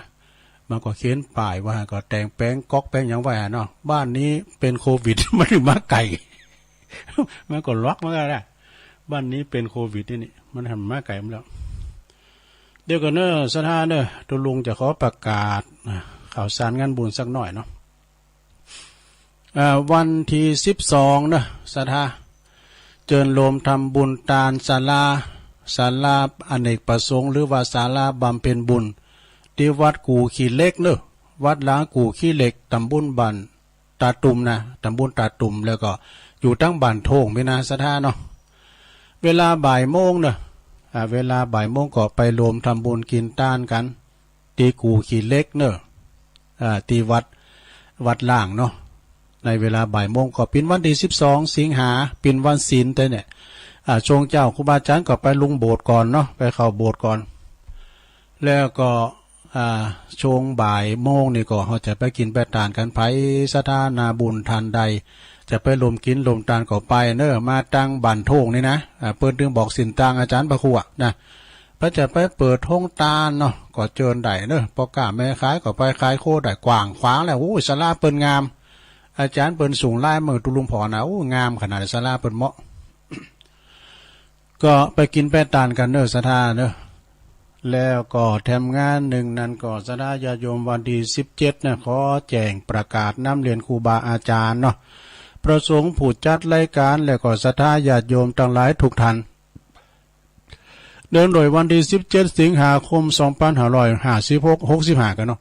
เป็นวันครบรอบ10 ปีเนาะสถาแห่งการตั้งวัดสถาบันแห่งการตั้งสถาบันธรรมาภิวัตรเนอะศพเตินตำบลศพปาดอำเภอแม่เมาะจังหวัดลำปางนะเปิ้นก็ว่าขอนิมนต์ครูบาอาจารย์พระสงฆ์ทุกท่านช่วยประชาสัมพันธ์เรียนเชิญศรัทธาญาติโยมเนาะไปรวมกิจกรรมในการรวมกลุ่มกันนะคือเดินทางไปไปมันเอารถตู้ไปนะหรือว่าเอารถปิกอัพรถส่วนตัวไปก็ได้นะวันที่17 สิงหาเวลา5 โมงล้อหมุนนะออกเดินทางกันไปจุไปจำกันไปกินข้าวจำข้าวง่ายกันพุ่นที่ตลาดตุงเกวนนะตอนเจ้าไปชั้นครูบาอาจารย์ก็จะไปชั้นเจ้าก็หานะ แล้วก็หลังจากนั้นสถาได้กินข้าวน้ำจำข้าวง่ายกันแล้วเอารถไปจอดด้านในกว้างแล้วบ่โทห้องน้ำเพื่อสะดวกสบายเพื่อจะซื้อหยังใส่โอก็มีเนาะตุลุงก็จะเกมน้ำพริกตาแดงของตุปีทูลไปสัก2 กัปเนาะเตือเปิ้นเอาจีนทอดมาก็เอากัปเมาะเวลา7 โมงก็ออกเดินทางจากตุงเกวียนไปนะไปอำเภอแม่เมาะไปถึงหันเวลาประมาณ9 โมงก็ถึงสถานตีเนอะธรรมาภิวัตรนะเวลา9 โมงถึง11 โมงนะก็เจอเจ้าปีในน้องสถานาบุญคืนสีขาวพระจะรวมทำบุญตามอัธยาศัยเนอะจะปลูกต้นไม้เนี่ยจะรวมทำบุญเป็นกรณีพิเศษนะโอ้ที่หันนี่เป็นตีอบรมหน่วยสถานสามเณรเขาเป็นไปนอนจูแล้วก็หน่วยงานต่างๆก็มาจูสถานตีเพราะว่าจูองค์วิทยากรโดยท่านอาจารย์สาธิตนี่เป็นองค์วิทยากรเนาะเอาไปให้กำลังใจเพิ่นนะ11 โมงก็ถวายเพลเนาะ12 โมงก็หมายความว่ากินข้าวน้ำจำข้าวตอนกันแบบโรงทานโรงทานเป็นมีหลายเหมือนกันเด้อนะแล้วก็เสียทรัพย์เรียบร้อยเนาะก็ประมาณเตียงกึ่งนะครับก็จะรวมกิจกรรมสถาบันธรรมาภิวัตรก็คือกินต้านกันนะบ่ายโมงกึ่งก็เดินทางปิกมาบ้านมาจองโดยสวัสดิภาพโดยปลอดภัยเนอะนะจากนั้นก็ขอฝากเชิญชวนกับปีน้องศรัทธาญาติโยมนาบุญเฮา ที่นี่ก็จักไก่หรือเมืองแปรแต่คุณถ้าจะไปหลายเนาะสะดาเนอะนะตีซบเตินนี่นะตุลุงก็เมื่อไป2 เตือแล้วเพื่อกระถินเตือเนาะกระถินก็ไปนอนพุ่นเขาเน้นแต่ไปนอนเฮ้ยนะเขาเน้นนี่ก็ไปวันที่17นะไปตอนเจ้านะศรัทธาญาติโยมไปกินแปดตานกันเด้อตีซบเตินวันที่17แล้วก็แถม17นึงเนาะก็เลยประกาศหน่อยตั้งพี่น้องตั้งป่าสร้างก็ได้ยินอยู่นะวัดพระพุทธบาทตากผ้าตำบลมะกอกอำเภอป่าสร้างเนี่ยเพิ่นก็จะมีงานวันกตัญญูวันคล้ายวันมรณภาพของครูบาเจ้าพรหมมาปรมจักโกนะเปิ้นก็จะปฏิบัติธรรมกันเนอะตั้งแต่12 ถึง 18เนอะงานเปิ้นแต่มันมี17นะ17นี่เป็นวันทำบุญนะก็ปากันไปน้อมเดินเจิญศรัทธาญาติโยมไปรวมทำบุญไปกินแปดตานกันเนาะศรัทธาญาติโยมทั้งหลายที่วัดพระบาทตากผ้าแหมงานหนึ่งเนาะศรัทธาประกาศในเปิ้นแหมกำนะที่วัดบ้านใหม่กับหม่อมทองเนอะเปิ้นก็ตั้งอยู่ตำบลนครเจดีย์อำเภอป่าซางเนาะโดยเมตตาบารมีธรรมอาจารย์ท่านพระครู ท่านพระครูสุนทรพิสุทธธรรมสุนทร ตุปีธรรมเนี่ยแล้วก็ตับคณะสัทธาญาติโยมทั้งหลายบันใหม่กับหม่อมทองนี่นะบันใหม่บุขยอมเนี่ยนะสระเนอะเปิ้นจะมีงานทำบุญบรรจุหัวใจพระเจ้าปางไสญาติพระเจ้านอนพระเจ้าสารพระเจ้าธรรมสารนะหลวงเนอะเปิ้นเอาไม้เนี่ยเอาติวไม้นะสระเปิ้นเอาสารปิ้นพระเจ้านอนโอ้ยตุลุงไปหันจะเหมือนเขากำเนี่ยงามเตะๆนะสระเนี่ยใหญ่ด้วยนะแล้วพร้อมถึงศาลาด้วยและเปิ้นจะบรรจุหัวใจเนอะบรรจุหัวใจองค์พระหฤทัยของพระพุทธเจ้าปางไสญาตินะแล้วก็ย้ำต่อแต่นั้นเปิ้นจะทำบุญครบรอบ40 ปีของการตั้งวัดบ้านใหม่กระหม่อมทองโดยเนอะตั้งแต่40 ปีมาแล้วเนาะสระเปิ้นตั้งมาได้40 ปีแล้วเนาะแล้วทั้งอย่างหนึ่งเปิ้นก็จะลมทำบุญมุดิตาจิตนะจะหลองอายุวัฒนมงคลของท่านพระครูพิสุทธธรรมสุนทรตุปีธรรมเปิ้นครบอายุ60 ปีพอดีแน่สระเอ้ยไปรวมมุดิตาจิตเปิ้นเนอะไปสืบจัตตาหลงด้วยกันไปรวมทำบุญทำกุศลสืบโหราจัตตาหลงด้วยกันอธิวัตรบ้านใหม่กับหม่อมทองวันนั้นตุปีบอลมาหาตุลุงก่อมปาสกรรมฝากใบในมูลวันนี้ตุลุงก็จะไปรวมมุทิตาจิตจะไปพลอยยินดีกับตุปีด้วยนะตุปีทำเนี่ยเปิ้นเป็นคุณเจงแสนเจงหายเปิ้นเนอสถาเนอะเหมือนว่าบ้านเมืองแดงไงกะโอ้เปิ้นใจดีเปิ้นมาเป็นลูกศิษย์หลวงมาถ้ามาเป็นเน้นเนาะนะได้วิชากับอาจารย์เขินค่ำเปิ้นสอนปั่นดอกปั่นโดงเขียนวาดเขียนลายเนี่ยกู้เข่าแป้งเนี่ยแป้งลายจัดหมดแหละเขียนลายนะแป้งหน้าดอกหน้าบันกับไอ้มาเขาเนี่ยฝีมือเปิ้นดีแต่ก่อนนี่สระญาติโยมสมัยปางเมื่อนี่เปิ้นมีงานเขากรรมเนาะแต่ละวัดแต่ละว่าตุปีธรรมนี่เปิ้นมีเครื่องเสียงด้วยดูอย่างตุปีทูนเนี่ยกะเปิ้นมีเครื่องเสียงเราดังเด้อพุทโธตุลุงก็ได้ไปกล่าวเครื่องไปอยู่เนี่ยเปิ้นเอาบริการเครื่องเสียงนะมีซับปะมีแยกศูนย์แยกสองหน่วยก็ได้ ฉะนั้นก็เลยขอประกาศน้อมเอื่นเชิญชวนครับพี่น้องศรัทธาระหว่างบ้านน้องเจดีกาหมู่นั้นนะเนาะ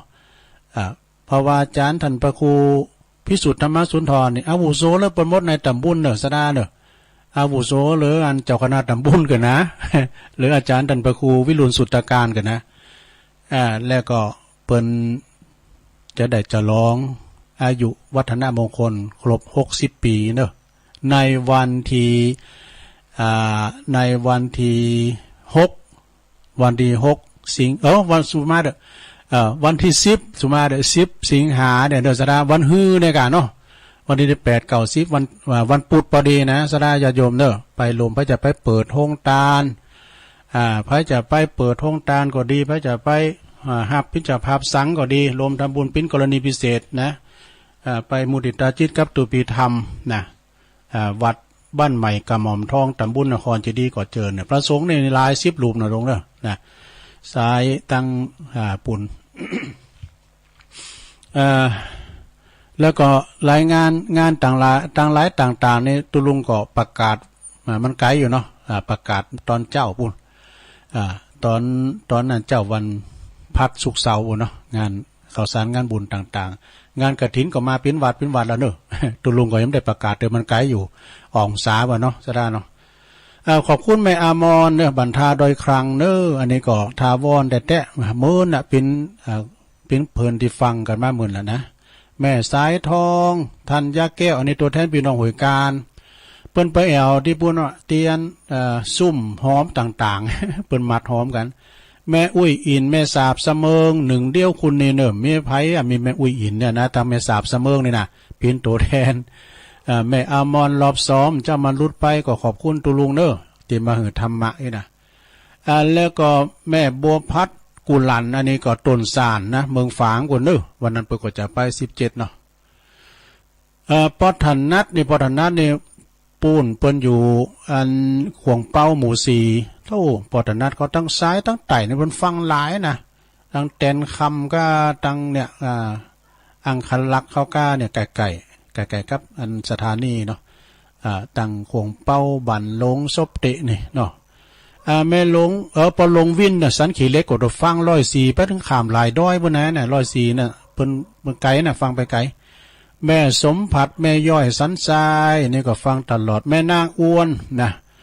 ร้องกองเข่าสันกำแป้งแม่นางก็อ้วนก็ฟังตลอดนะแล้วก็หลวงพ่อกฤษ หลวงพ่อกฤษปางโมดเชียงดาวเนี่ยก็ฟังตลอดนะแล้วก็แม่ปราณีตาตุ่มโดย แม่มริวันพี่ครองงานจากบ้านคายในเนอะมันคายนอกกันเนาะบอกว่าอ้อมน้ำเมืองมาเลย แม่สุกแก้วสีโพธารามเนี่ยสารปีได้13 สายเจ้านะขอบคุณเนอะที่เปิ้นโทรมากูเสียงกูสายเนาะเอาแล้วเนาะตอนนี้ตุลุงก็จะอ้อมแล้วกะจะเปิดสายรอบ2แล้วเนอะสถาพวกนี้จะเสาะทำมาเตดเนอะจะเสาะทำมาเตดทำเมืองนี่นะแล้วก็สอนนิทานพองเก็ดทำดีๆพองที่เปิ้นสูงแม่พองอย่างกันเนาะแล้วก็จะเอาทำเมืองมาเตดพองพวกนี้ก็มันสมกับบรรยากาศกลางวัดสาครูบาอาจารย์ประกอบเตดกันนะเนาะสดามเบิ้ก็ฟังตุลุงดอยเนอะเมื่อคืนเบิ้นะเบิ้ก็ตอนเขาเจริญปอนเจ้านมัสการเจ้าโอ้แม่อายมาแล้วแม่จันสงแม่เกือบประจแม่เข้าบ้านมาแบบเดียวนี่ฝั่งมาเปิดโอ้ฝนก็ได้หลอมอ่ะดีกันฝนตกแต่ตัวว่าก็ดูโอ้ตอนนั้นนี่ตกดิได้กันได้ปดทับขึ้นห้องแม่น่ะวันค่ำกะออกบ้านได้หมอก3 โมงเนี่ยเดี๋ยวนี้ตกหันมะพบเธอทำมดน้ำนองพร้อมกับน้องฝางคุณนั่นก็เขาว่ามึงฟ้างเนี่ยน้ำถูกไหมนะแม่ปานี่ว่าน่ะเจ้าน้ำขึ้นหลายเส้นหลายสายตั้งหลงพ่อจ้างยาได้แบบยาเพิ่นมาตกกองหาเพิ่นเนาะเพิ่นขี่เขาบินโดดหลวงพ่อว่าเนี่ยเพิ่นไปปวดธรรมกายจะร้องเปลี่ยนทำ9พุทธการธรรมกายนี่3 ปีเพิ่นตูดไว้เนาะปีนี้100 ปลายน่ะเปลี่ยนทำเก่าลงไปก่อนเพิ่นได้ไปหยังก็แม่สูงใจไปเห็นอย่างงี้หลวงพ่อไปนะหลวงพ่อไปกันนั่งเครื่องไปฝนตกมาสุดตังมันกันมาทางใดก่อนเนี่ยฟังฟังตลอดเลยขอบคุณแม่ทั้งสองสาธุเอาขอมาแถม089955560506เจริญปอนไปสาธุลุงพ่อบุญเมย์หายไปเมื่อไหร่บุญเมย์ยังว่ากันเมืองกลางขังลุงตัวไว้วันนี้มันโตก็กองมาพอเลยคืนนั่นก็โตอ่ะคืนในโต๊ะอ่ะวันนี้มีเหรอได้มันเด่มหันตะวันน่ะน้ำมันตะวัน180มันโตก็กองวันเลยมันมอกซาวนี่กว่าเนาะซาวในโต๊ะน่ะน่าจะ20%ในโต๊ะโอ้นำไหลไฟดับหมด80%เนี่ยโตหน่อยเดียวบัดดอกไทยเทปน่าก็ขอบคุณขอบคุณโอ้ขอบคุณเนอสาธุโธ่เอาไว้ซะว่าบุญมีนี่ศิลปินเนอะแปลงอย่างได้หมดห้องเพลงก็ได้เจริญปอน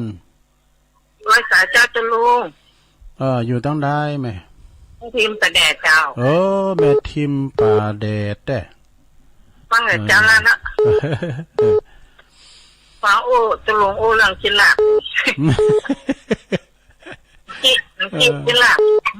แล้วก็ก่อนบรรลุกับพญามดงามก้านพญามดงามนะเอาสลบเขาหูไว้เนี่ยเขาโหทั้งปีนโอ้จะมาขอเป็นบุญกุศลไปต่างหน้าพญามดงามเกิดมาเป็นปลงกันจ้าชัดเจนเนอเจ้าขอบคุณแม่ทีมเนอป่าแดดเนาะเจ้าวันเจ้าป่าแดดพวกก็ฟังกันหลายนะแม่โนนเขาน่ะเพิ่นว่าปูโทคนฟังกันหลายป่าแดดนี่นะพ่อแม่จันติบแสงทองด้วยนะแม่ติบนางกาดแม่ติบจังซอโทรมาพองนึเจริญปอนไหวสาเจ้าตุลูแม่จันเรือนใสเวงตาการมาละมันพกได้ตกหน้ากามันตกนะตอนนี้ก็ดีเลยของอย่างบอกนะอินดูมันได้ลำใหญ่กดแตกอย่าตันใดก็ปอมมันนะลำไยก็หนาวฝนก็จริงเนี้ยสุกก็ดูกการฝนตกแล้วพายก็ไม่เคยลุงฮอลุงเฮินน่ะได้ โอ้มันก็ไก่ไปทางใดเขาต้องเดินสางก่อนน้ำโดมกันนู้นนั่งลิงนี่นั่นเนาะน่ากะโอ้ตกเตะตุกว่าตั้งเฮาเตะหลังแขวนนะตั้งเฮานี่ยังแขวนกะโทพนังบันดีหรอจ้าชัดเจนดีเลยดูขอบคุณอาจารย์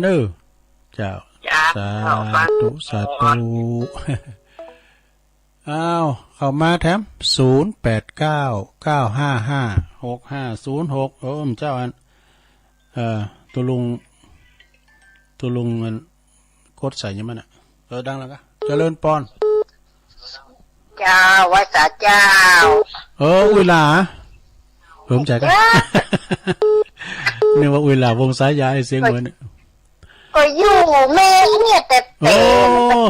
แม่หนอเขาไหวก่อนมั้ง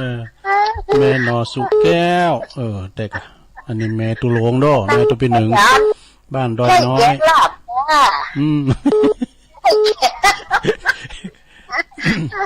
เจ้าเนี่ยเป็นทำบุญ100 วันไอ้เงินเนี่ยเป็นมาตาน100 วันที่หลวงพ่อเป็นมาตานไอ้เงินเนี่ยเป็นมากลาบดูวิญญาณมันเป็นตายลาบถึงวันก็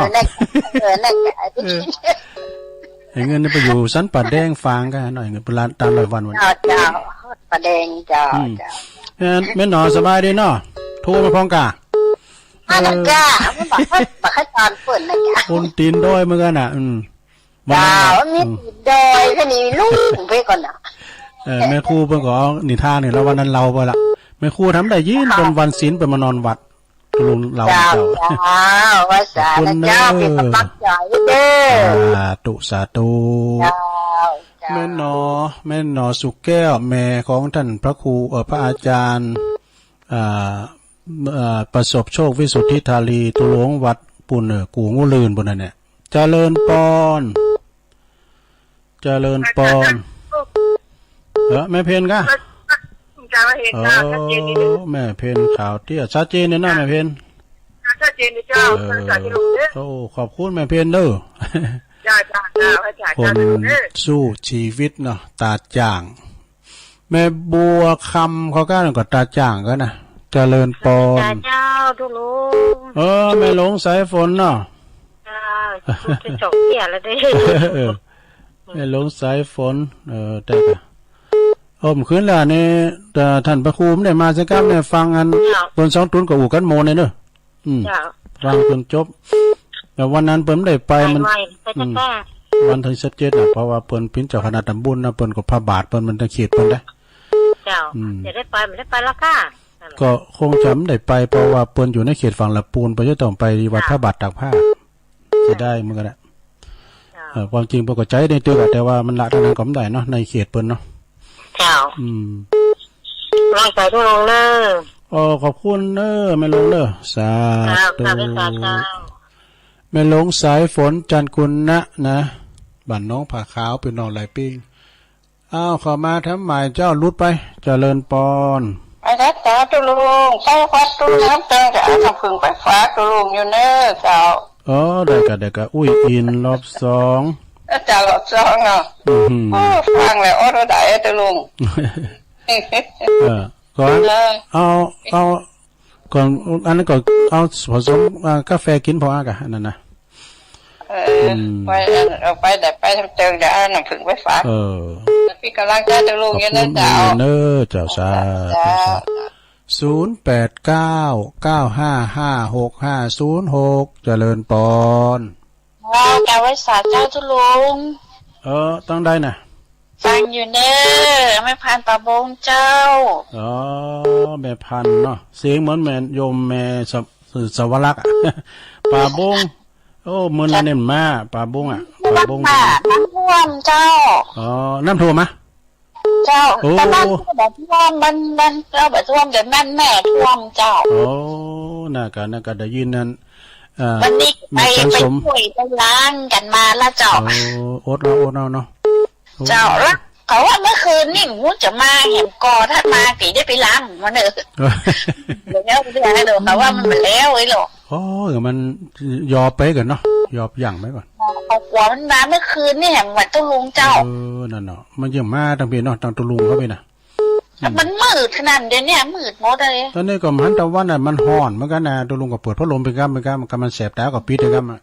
ก็เดี๋ยววันจะไปรับหลานก็ฝนก็อ่อยมาละยินดีแม่พันหลายๆเนอะโอ้เจ้ากาไว้สารนะจ้าลุงเจ้าสักคือเจ้าแม่พันเวงฝางเนอะปนป่าบุ้งบนนะแม่จงดีเขาเราฟังอยู่เจริญปอนอ้าวเจออีกแล้วแม่อยู่ไหนพ่อไงอ๋อหลวงพ่อกะหลวงพ่อกฤษรอบ2 รอบแล้วเหรอหลวงพ่อกฤษวันนี้ไปทำงานช่วงล่างไงฝนตกอยู่แล้วฝนไม่ตกหยุดอ่ะอันมันลื่นพ่อใส่รองเท้าวันนะมันลื่นนะเดี๋ยวพะเลิศใช่พะเลิศเดี๋ยวพะลาดขอบคุณครับสาธุจะได้ถามไปก่อนเนี่ยพะเลิศไปว่าอย่างพะลาดนะครับเนาะพะเลิศเนี่ยพะเลิศพะลาดอ่ะขอมามีเวลาต้อง15 นาทีลงมาโทรเข้ามาไปเกรงใจนะว่าอู่กันไปสมุนญาติพี่น้องเดียวกันเจริญปอนขอบคุณครับโอ้ไอ้ตุ้ยอ่ะพี่น้องเราประกอบให้หน่าให้ตานี่มันเมาแต่งมาแล้วมุดเจ้าสุดเลยฟังครับลูกฝ่ายเลยดีกะไปเป็นยังไอ้ตุ้ยเราประกอบฟังเจ้าแล้วกะเราประกอบก็ฟังกันหลายนะน้อยตุ้ยเนาะทั้งได้ยินเมื่อแล้วต่อประสิทธิ์ประสิทธิ์ตาเซี่ยวเนาะฟังอยู่ทางครับน่ากะฟังลุงตลอดครับผมประตังตัวปีแหวงตัวเนื้อไหวสาตัวปีตัวโอ้บนแปลงวิหารหลังหลงเนาะหลังคอได้หน่อยอยู่ครับดีกะ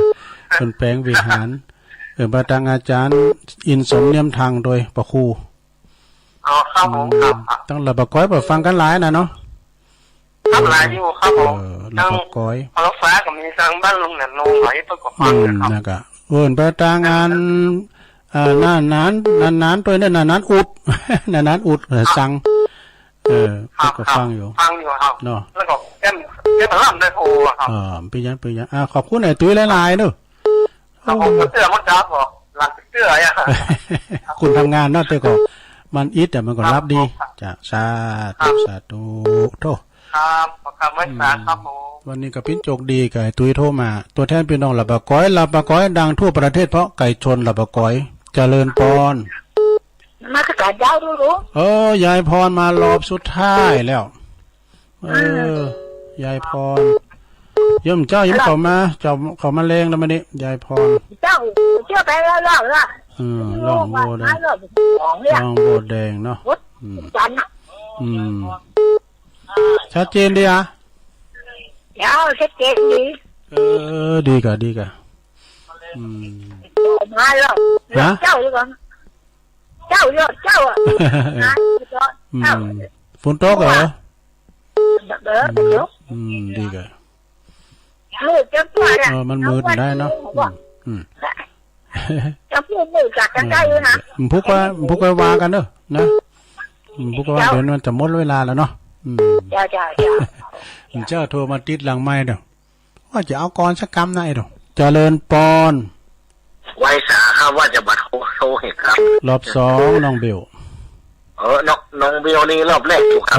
เจ้ามันก่อนเวลาได้ที่โทรมาเจ้านั้นหลังไม้ครับโทรหาตัวลุงเซตฟังตัวลุงเซตรับไปเหี่ยวอ่ะคือนำกลับเปิ้ลโทรมาเหี่ยวว่าอากาศมันแน่นอนครับครับแล้วก็เป็นกำลังใจให้ตัวลุงสุขภาพแข็งแรงตลอดวันครับโอ้ขอบคุณน้องเบลเนอร์จ้ะสาธุน้องเบลก็จะไปในวันนั้นนะเจริญปอนรีวิทยุหน่อยได้ไหมครับอันนี้กำนันเลยเนี่ยเป็นนานมาแล้ว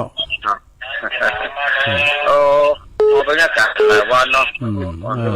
ได้โทรมาเป็นกำลังใจให้ทุกลุงครับน้องเขียดหนึ่งอ่ะชัดเจนเนาะครับผม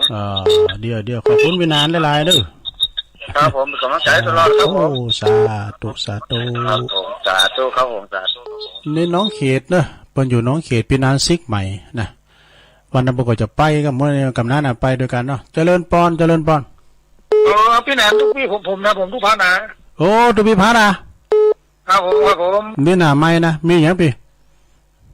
ท่านหน้าไม้อุ้หลังไม้ก่อนเนาะครับเดี๋ยวก่อนนะไม้ครับไปซ้ายครับทุกพี่พัดถ้ามีงานอันนี้เปิ้นปิ้นเจ้าวัดหัวห้วยตำบลหนองยวงนะเปิ้นพูดตุลุงออกรายการกันเจริญปอนราชการเจ้าอันนี้แม่นิ้วเนาะแม่นิ้วแม่แหลงแม่นิ้วแม่แหลง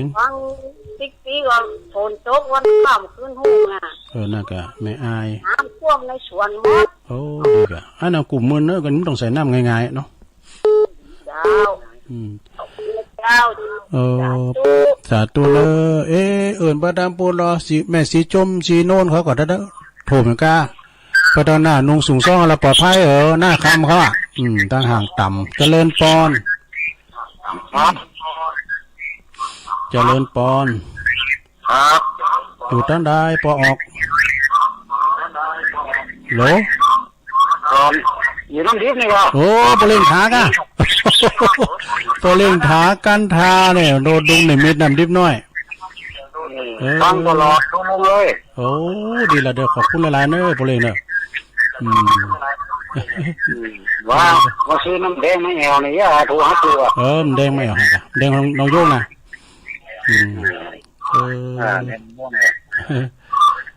ยินดีละลายเนอะค่ะ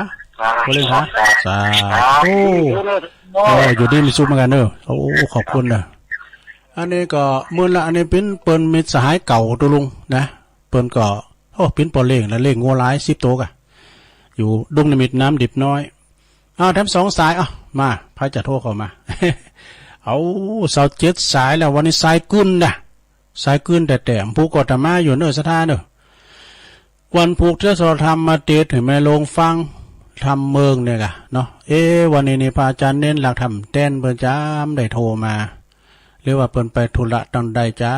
เนาะอื่นไปตังปุ่นได้แม่จำปีฟงฝันเขาปอลงสิงปอลงปอลงสีเนี่ยเอียนกันนี่นะสีวังบางคมเนตรปอลงสีวังเด้อปอลงจากปูนตุงปู่แดงอาชีเด้อเด้อเจ้าของสถานีอาชีปุ่นว่าเจ้าของสถานีแล้วก็ไปตังปอดุลเขาเนี่ยปอดุลปาติคำเขานี่นะปอสมขิดเขาไปตังต้นตำรับนะผี6 โตท่านครูบาครูบาสุทัศน์ท่านนันชโยเจ้าวัดดอยแดนเพิ่นก็จะมีอันกฐินว่าดี6อีกนะ6 ตุลา6 พฤศจิกายนดอกเพิ่นอื่นมาเหมือนกันนะทำเต็ดไหนก็จะไปอยู่เนาะครูบานะแล้วก็ทำลายตีวัดพระธาตุดอยหลอนี่ก็24 ตุลานะแล้วก็ตีวัดพุทธศรีคีรีนี่6เหมือนกันใน6 พฤศจิกายนนะตีเปิ้นจะมีมากันนะแล้วก็วัดพระธาตุดอยน้อยนี่จะมีธรรมสัญจรก่อนออกพรรษา1 ศีลนะเดินเก๋งออก8 คำก็เนาะเปิ้นจะมีธรรมสัญจรตึงอำเภอเนี่ยจะมาลงกันนี่หมดนะก่อนออกพรรษา1 ศีลเอาแล้วตุลุงขอโทนสายกันเนอสตาตุลุงปิดโทรศัพท์แล้วผู้ก็มาปะกันใหม่เนอไปร่มเต้นไปยังผู้ก็มาปะกันใหม่ตุลุงก็จะนำเรื่องดีๆมาเสนอให้สตาได้ฟังกันเนาะน้อมนำมาให้สตาได้ฟังแม่จันสมมาเนจากเนอปุโตฟุนแต่น้ำโทมเด้อหลังกาดแม่สาวตังเปิ้นบุญนะมาป้อบุญเมเมืองกลางนะแล้วก็มีแม่ทิมป่าแดดเนาะแม่จันเรือนใสเวงตาการเนอะแม่หนอสุแก้วบ้านดอยน้อยแม่เพนขาวเตี้ยบ้านตาจ้างเวงน้องหล่องเนอะแม่หลงสายฝนจันกุณนะพี่น้องหลายปิ้งน้องผาขาวอันนี้เป็นจิตอาสาเนี่ยวัน2 วันเปิดก็ไปกวาดวัดกวาดว่ากันแล้วก็แม่อุ้ยอินรอบ2ทำมาทำกรรมเดี๋ยวนำผึ่งมาหือเนาะขอบคุณเนาะลงหน้า แม่พันป่าบ้งเวงเนอฝางว่าโอ้ยเปิ้นก็ไปช่วยนะจิตอาสาไปช่วยนำถมนะ บ้านแม่พันธุ์แต่ก็มถ่วมเก่าแล้วนะไปช่วยกันคัดกันสีทั้งหมดหลวงพ่อกฤษรอบ2นะฮะขอบคุณเนี่ยหลวงพ่อกฤษเนอะฟังอยู่แล้วก็ไอ้ตุ้ยเนอะไอ้ตุ้ยก็เหล่าปากกอยหรือว่าประสิทธิ์ต้าเซี่ยวเนาะยายพรร้องวัวแดงสันกำแพงเชียงใหม่แล้วก็น้องเบี้ยวน้องเบี้ยวก็โทรมาเนาะปีนั้นจันเนอะน้องเขียด1นะแล้วก็แม่นิ้วแม่แหลงแม่อายสุดท้ายปิดท้ายเบอร์ที่27นะ27สายด้วยกันปอเล่งถาการทาเนอะแต่ว่าวันนี้ตัวลุงอู่พิษไปอันใดก็ดีนะเตรียมถุงแตดแม่นหอมเข่าหูก็ดีประกาศจือบนพิษก็จะได้ก็ดีอู่โวยไปอู่ได้ไปก็ดีขอสุมาอภัยครับเจ้าปีในน้องสถาปออกตั้งหลายด้วยเนอะนักศิลป์นักบุญนักปราชญ์บัณฑิตตั้งหลายผู้หูตั้งหลายเนาะโดยความตั้งใจโดยสนึกคือคลื่นไม้นะเนาะแต่เดี๋ยวก็ลืมโตไปสลัมปังปัดไปขอสุมาอภัยเนาะก็เดี๋ยวก็ฟังรายการอื่นต่อไปเนอะตัวลุงนำรายการจากลาสถาไปก่อนวันพุกไปปักกันใหม่เนอะเวลาเดียวกันนี่เนาะจัตตารโอธรรมาวาทันติอายุวันโนสุขังปะลัง